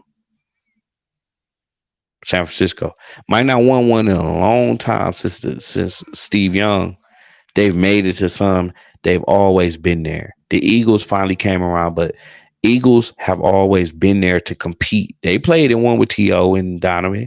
You know what I'm saying? These certain teams are ingrained to win. The Bears, they made it to one. They lost to Indianapolis, but they're instilled. They felt what it was like to be a champion. Even though it might have been, X amount of 30, 40, 50 years ago. Well, 30 years ago, 30-some years. Certain teams are instilled. Once they win one, they need it. It's a drug. It's worse than heroin. It's worse than fentanyl, whatever these drugs is. It's worse than alcohol. It's worse than nicotine. Being a champion in a sport is the best feeling. Is better than coming, and that's a good feeling. Yeah, no, that's but true. To be what a you're saying, champion Vegas. for your team to hoist the trophy. When the Bucks won a fucking NBA championship in my lifetime was one of the greatest feelings I ever felt in my life because I never thought I'd witness it. But to see the Bucks, to see a homegrown talent do it, to feel what I felt in 2010 because that ride was so magical. It was an orgasm out this world. And if other teams has never felt that feeling. Yeah. So you know what? I need that. I'm past my due date. I need it back, man. I'm tired of getting my hopes up and getting there. I don't give a fuck about NFC championships. I don't give a fuck about winning the division. I care about making the playoffs because that's the first, path to getting to that ring. But everything else You lose in the playoffs, it's a failure. I don't give a fuck what your record was. To be number one seed, to have home field advantage, to get that shit snatched from under you when you had hopes and dreams and you thought it was your year and you lose it. The Patriots, they got 6 Super Bowls, yeah. But 6, yeah. But they went through a whole fucking undefeated season. They won all their regular season games, won all their playoff games, and then you come up short. You seen where you're hiding, where you hiding was crying. Yeah, I remember. He was that crying, shit. bro. That shit is tough, bro. That, and I understood. I feel. I know that's what sports do to it's sports. We don't bleed. We don't know what these athletes go through. You know, they're millionaires. They make a lot of money for it. They train in the off season. They eat a certain way to be the best and to win. But one team does it every year, and to know what Super Bowls. Listen, NBA champion a NBA championship would never feel as good as a Super Bowl win. I'm gonna tell you right now, never. It would never trump winning a Super Bowl. To me, World Series, hell no. Winning a Super Bowl is like top. Then I'm gonna say in an NBA championship. Then I'm gonna say World Series. But winning a fucking NFL title, a Super Bowl trophy, bro, is you know, like, and then you got NHL because the Vegas Knights, they won here, and it would not be as big as if the Raiders won. It won't. It won't. I don't give if we get a basketball team, which they plan on doing, getting a basketball team here and getting the Oakland A's here. If they win a fucking NFL championship in this city, it would trump everything else they do. They won the Aces championship 2C. They don't give a fuck about no WNBA. They don't give a fuck about NBA. They give a fuck about football, bro. I don't know what it is in this country, but football to me is the ultimate trophy to hoist. So, you know, we got to get back to that, man. We're title town for a reason, man. And anything like that put on that field today is unacceptable, is an embarrassment, is an indictment, is not what the Packers represent. We don't represent that bullshit we seen today. All these fans, you got fans going at each other. You got fans going at each other because what the organization is doing. That is not fair. Fans, we need to unite. We need to unite. We need to voice our opinions. We need to storm. We need to storm Green Bay. We need to send DMs. We need to make posts. We need to voice our opinions. You know what I'm saying? Y'all motherfuckers buying stock. Y'all buying jerseys. Y'all buying hats. Stop buying that shit. Don't buy it. I hate I even waste 3 hours of my motherfucking Sunday on this shit today. Watching that shit. But I gotta be able to report and have what I say in this pod in these StreamYards to line up with what I seen. I need my reactions and my feelings to be genuine.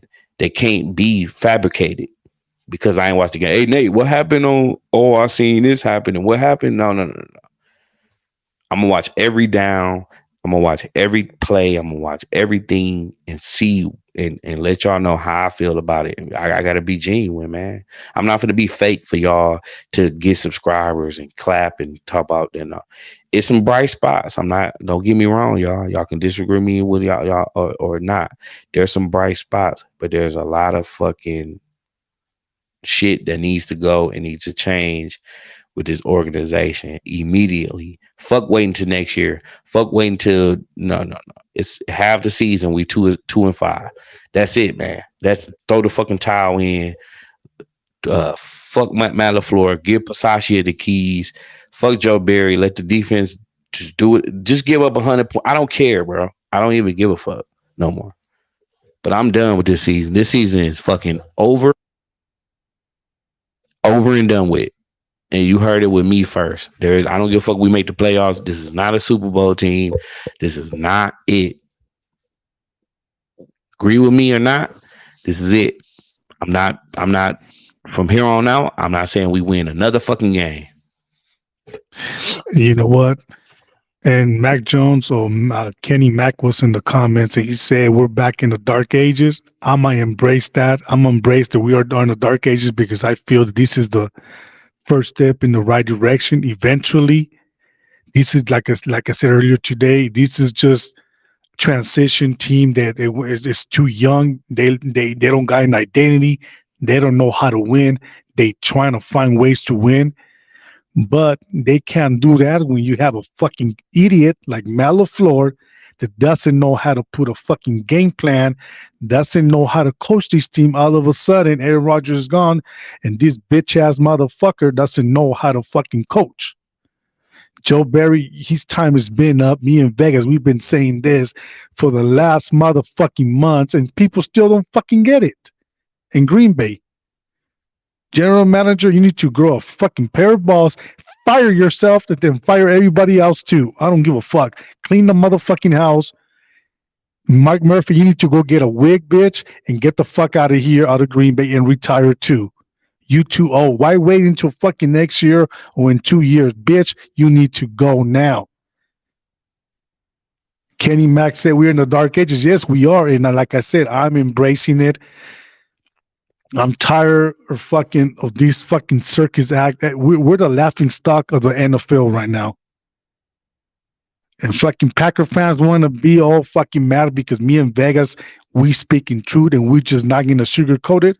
I don't give a fuck. Like I said about 20 minutes ago, I'm voting the season. Big Nate's channel is out into further notice. I'm not going to make another video until Matt LaFleur gets fired, Joe Barry gets fired, and general manager fucking fires himself.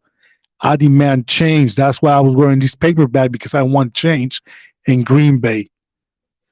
Yeah, and see, and that's the problem, is looking at players and shit like that. They're like, well, I don't pay attention to what the media says. I don't pay attention to what fans say and all such shit. I can't live my life like that. That's your problem. That's your problem. Oh, you can't. I don't know if y'all know. It's a comedian named Bubba Dub. His name Bubba Dub, right? Hold on, what? Luna got Teletubby playing. Oh, good. I'd rather watch Teletubbies, goddamn it, than the Packers right now. But Bubba Dub, he's a black comedian. He's funny as shit. If y'all don't know who he is, but he was talking to Dwight Howard and shit. And he was like, "Here you go, mama. Here, go take a mama." She's so funny. And he was talking to Dwight Howard and shit. And Dwight Howard was like, "Oh, you don't know shit. You ain't never played basketball." He was like, "I know I ain't never played basketball, but I'm a comedian. You know what I'm saying? And I go off what I see." And he said, "Yeah, you was great. 20 points, 20 rebounds. But he was like, when you get to the free throw line, you can't make a free throw. You trash." That's true. That's fucking it was funny because it's like, okay, don't think, oh, well, we might not have a journalistic degree, and here, take it to mama. Hey, she want to dance now. See it, mama. Shit, even Shaquille O'Neal, he can fucking do. Yeah, you can't make a free throw and all that. You know what I'm saying? So my thing is, we might not be okay, huh? Take it to mama. Yes, please. Luna, yeah, Luna. That's Luna. So we might not be journalists and analysts. We might not be on ESPN and NFL Network and all that, but we all have opinions. You know what I'm saying? We all have we all have points, man. And I think a lot of times when organizations and all that they get away from the roots. You know what I'm saying? They don't think about the man in the nosebleeds. They don't think about the hardworking guy that goes to work every day, 10 to 12 hours, working 60, 70 hours a week, paying his bills, paying for NFL networks and paying for cable and buying hats and jerseys or buying game tickets and go and travel and use gas and they don't think about that guy.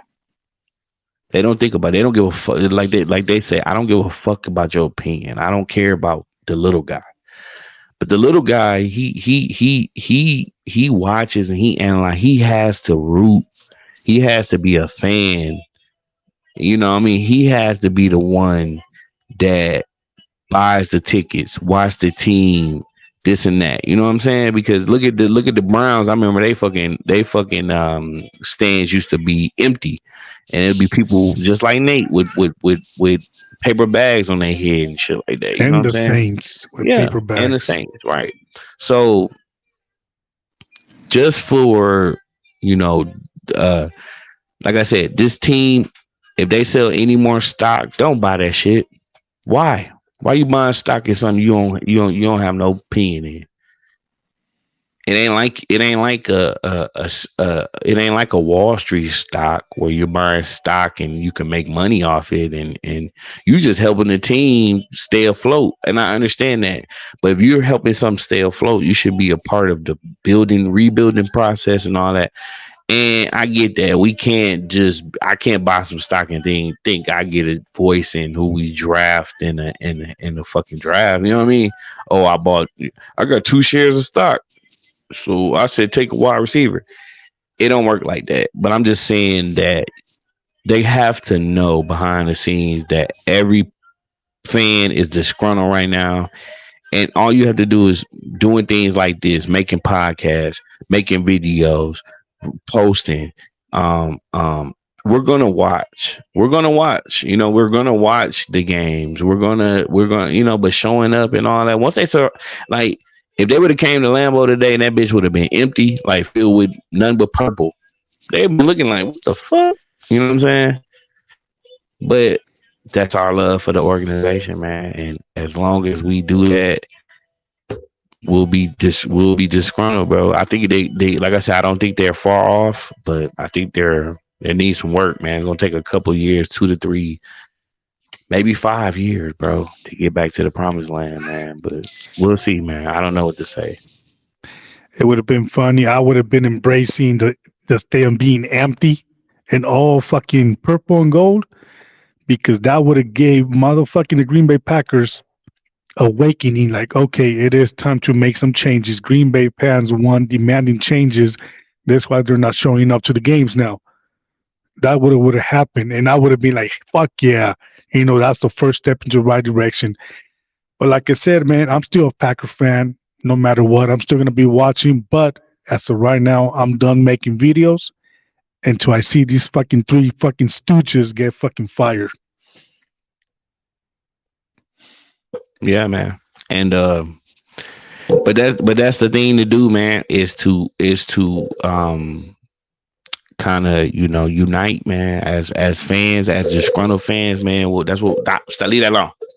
That's what we got to do. Unite. We got to unite. You got to support your best, your favorite content creator. You got to support the ones who try to be the voice of the voiceless.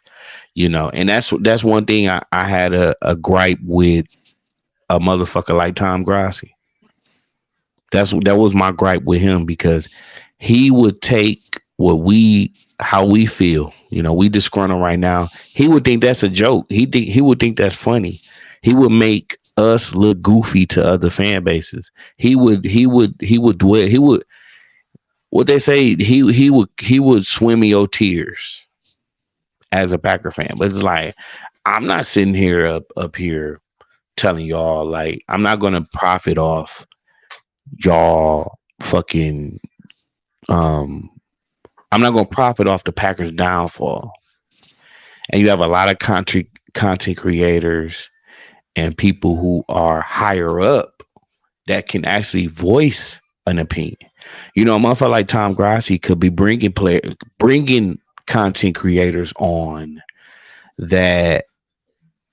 I ain't saying just for the exposure or for the money, but he could be bringing real Packer fans on to voice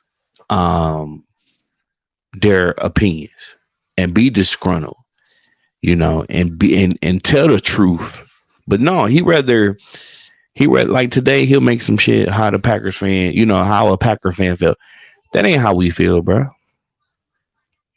You rather make us look like clowns. You rather make us clowns for profit. You know what I'm saying? Giving back a little bit of money to charity don't gratify shit to me.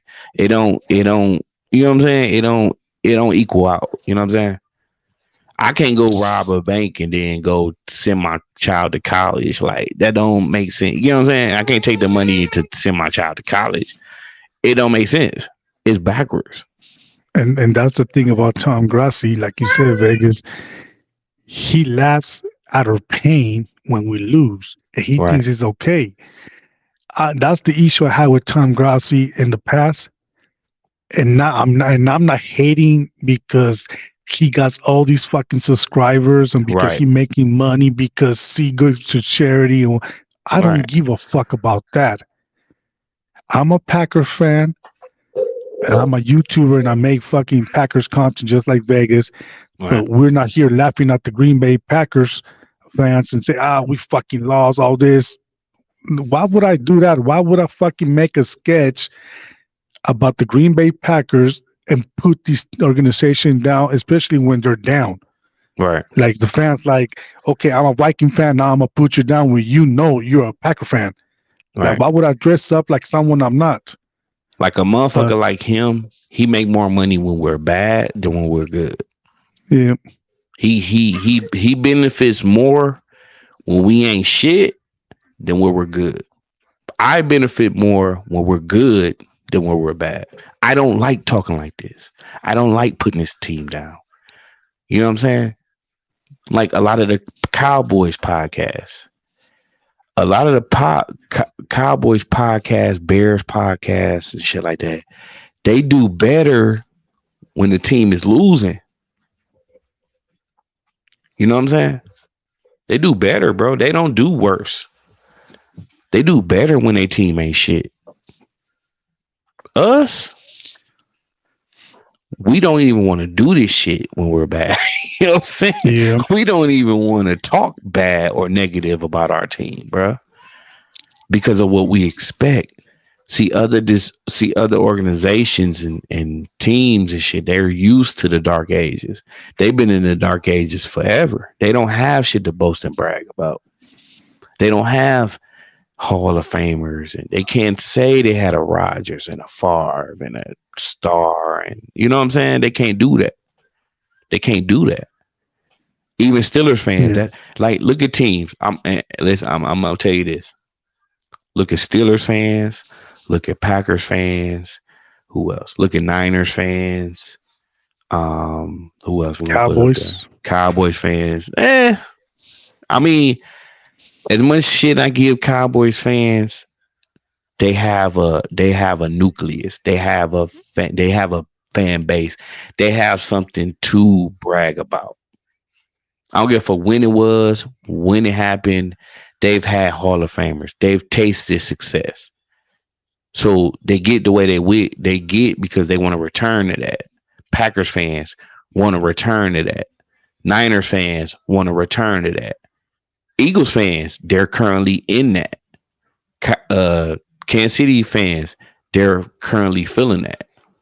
You know what I'm saying? They're feeling that. You know what I mean? So it's a lot of teams. Raiders fans. Raiders was good at one point in time. You know what I'm saying? Like there are teams and fans that are diehard, that are animal. They're relentless. They're they don't expect nothing but success, bro. So I feel them. I feel how Cowboys fans feel. I don't give a fuck if we did win 1-2, before they, I understand that, but I understand where they want to return to. Yeah, it's nice.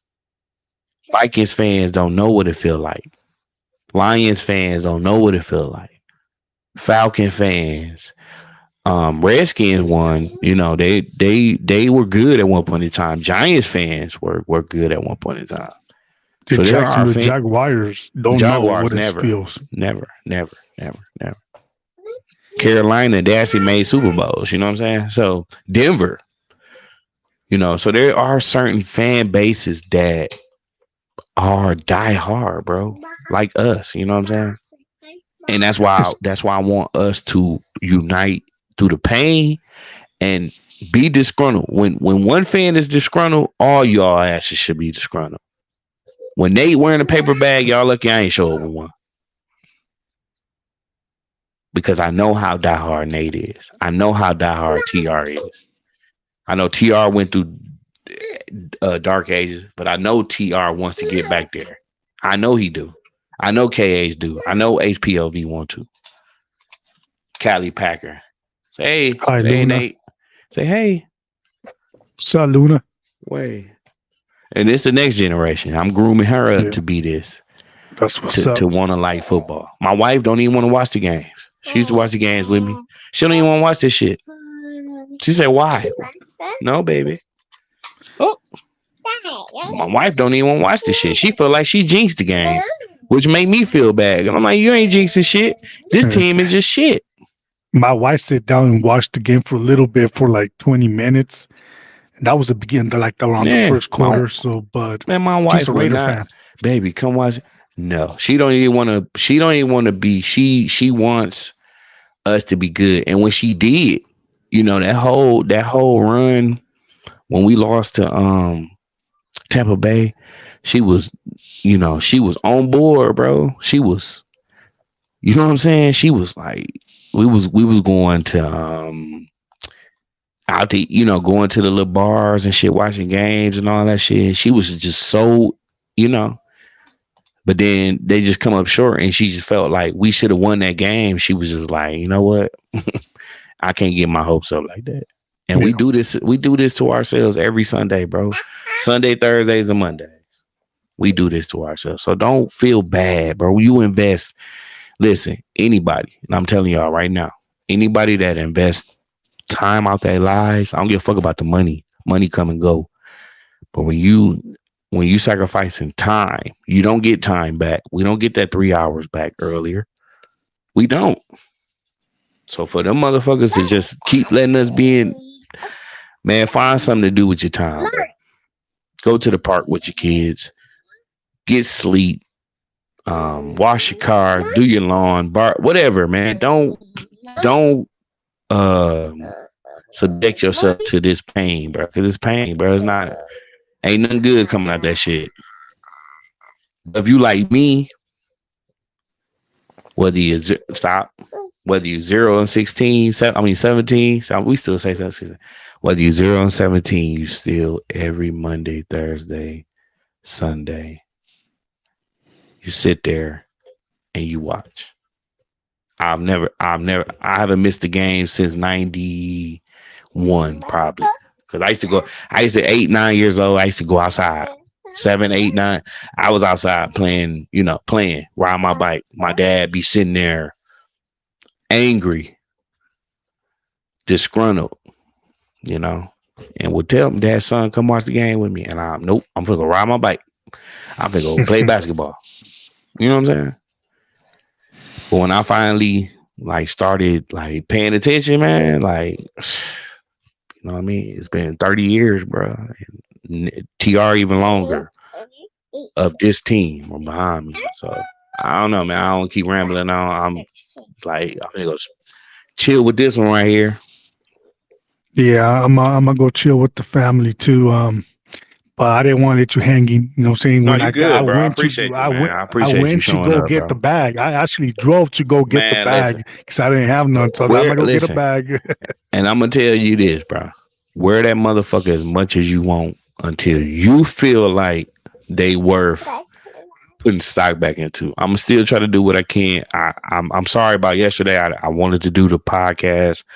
I was out and about with them. Trying to get all this Halloween stuff and situate. You know, they Halloween coming. Luna gonna be my first Halloween with Luna Tuesday. Yay, we going Halloween, get some candy. Yay.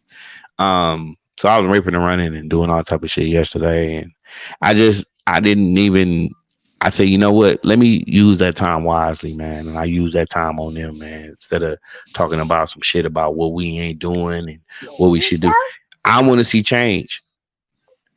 And I feel what you're saying, Nate. Until you see change, until you see these motherfuckers putting more effort into what you invested in, why should you have to sacrifice your time and your energy and other things you could be doing instead of them doing the same? Exactly. They go home to their mansions and hop in they big fancy cars and make millions of dollars for us to be subjected to this shit. So why should we have to do that? But I every fucking Sunday, Monday, Thursday, every season, I do it to myself. I want to see change. I'm tired of this. That's it. That's all I gotta say. Yeah, no, I feel you on that. And I don't want to be, like I said, I don't want to be making videos and talking about, oh, we lost again, and this is how bad this damn team is. I want to see change. I'm demanding change, and that's why I won't be making another video until I see change in Green Bay. And that's the bottom line. That's why I said, for all my subscribers who subscribe to Big Nate's channel at Packer Fans with Swagger, if you guys want to continue to support my channel, that's fine. I appreciate it. For some of you, you guys want to unsubscribe because I'm gonna stop making content. Then you got the right to do that too. I'm not gonna be mad. But I'm demanding change in Green Bay. Until then, I won't be back.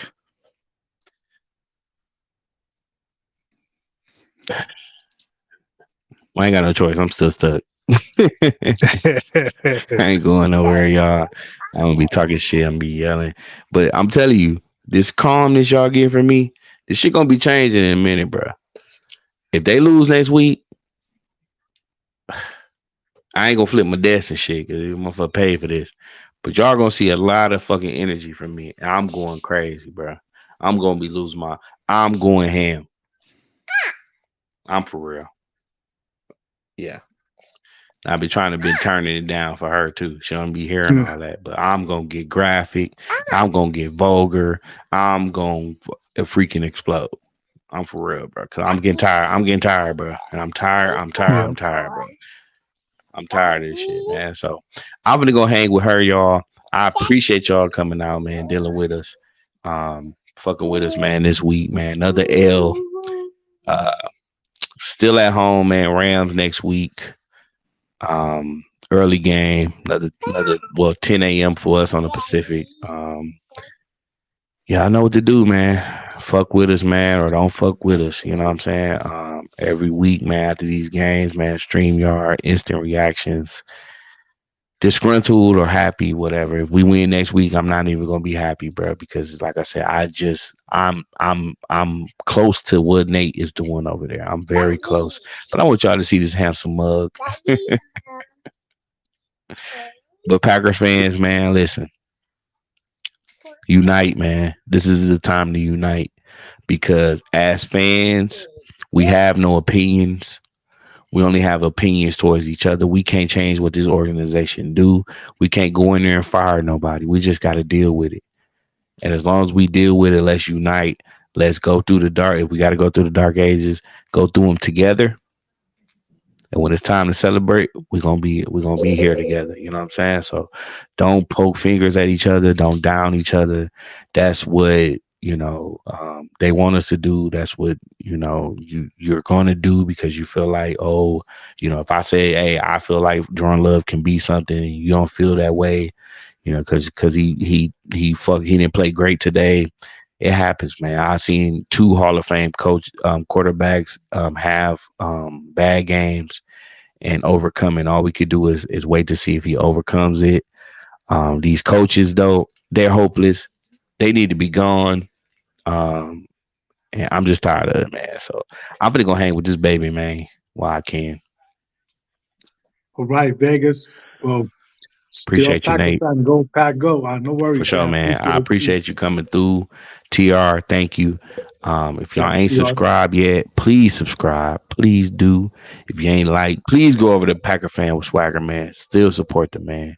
He going through it right now, man. And I'm going through it with you, Nate. I ain't gonna lie to you, bro. I'm trying to stay man, I'm trying not to go there with them, but I'm telling you, bro. I'm gonna drive to Greenwood. I'm gonna get arrested. I swear to you. Think I'm bullshitting, bro? I'm gonna fly to that bitch and be out there with a sign and be on the news. I'm gonna find a way. Like I'm getting tired of this shit, bro. I'm getting tired, bro. I'm gonna tell the wife, hey, I need a week. I'm gonna leave Friday night, fly in that bitch. I'm gonna be outside picking in or doing something, bro. Something, bro. This shit got to get done. Something got to happen. We got to storm that bitch like they did the White House. For real. Like they did the White House, man. What's wrong with it? Hey, these motherfuckers ain't, you know what I mean? Like, for real, bro. I'm tired of this shit, man. So let me go, man. Thank y'all for coming. I appreciate y'all. We'll see y'all podcast Saturday, Nate. You want to do it? Well, give me a holler. We'll go. I'll give you a holler first, man. But making up for the podcast, man, last couple of weeks, man. I'm gonna do podcast Saturday, 5 p.m. Pacific, no later than 7 p.m. Pacific. If you ain't subscribed to the channel already, hit the notifications. You can know when we popping shit off, when StreamYard's popping up. Go subscribe to Nate shit, please. And I'll let y'all, man, next Sunday, man. I'm out. Peace.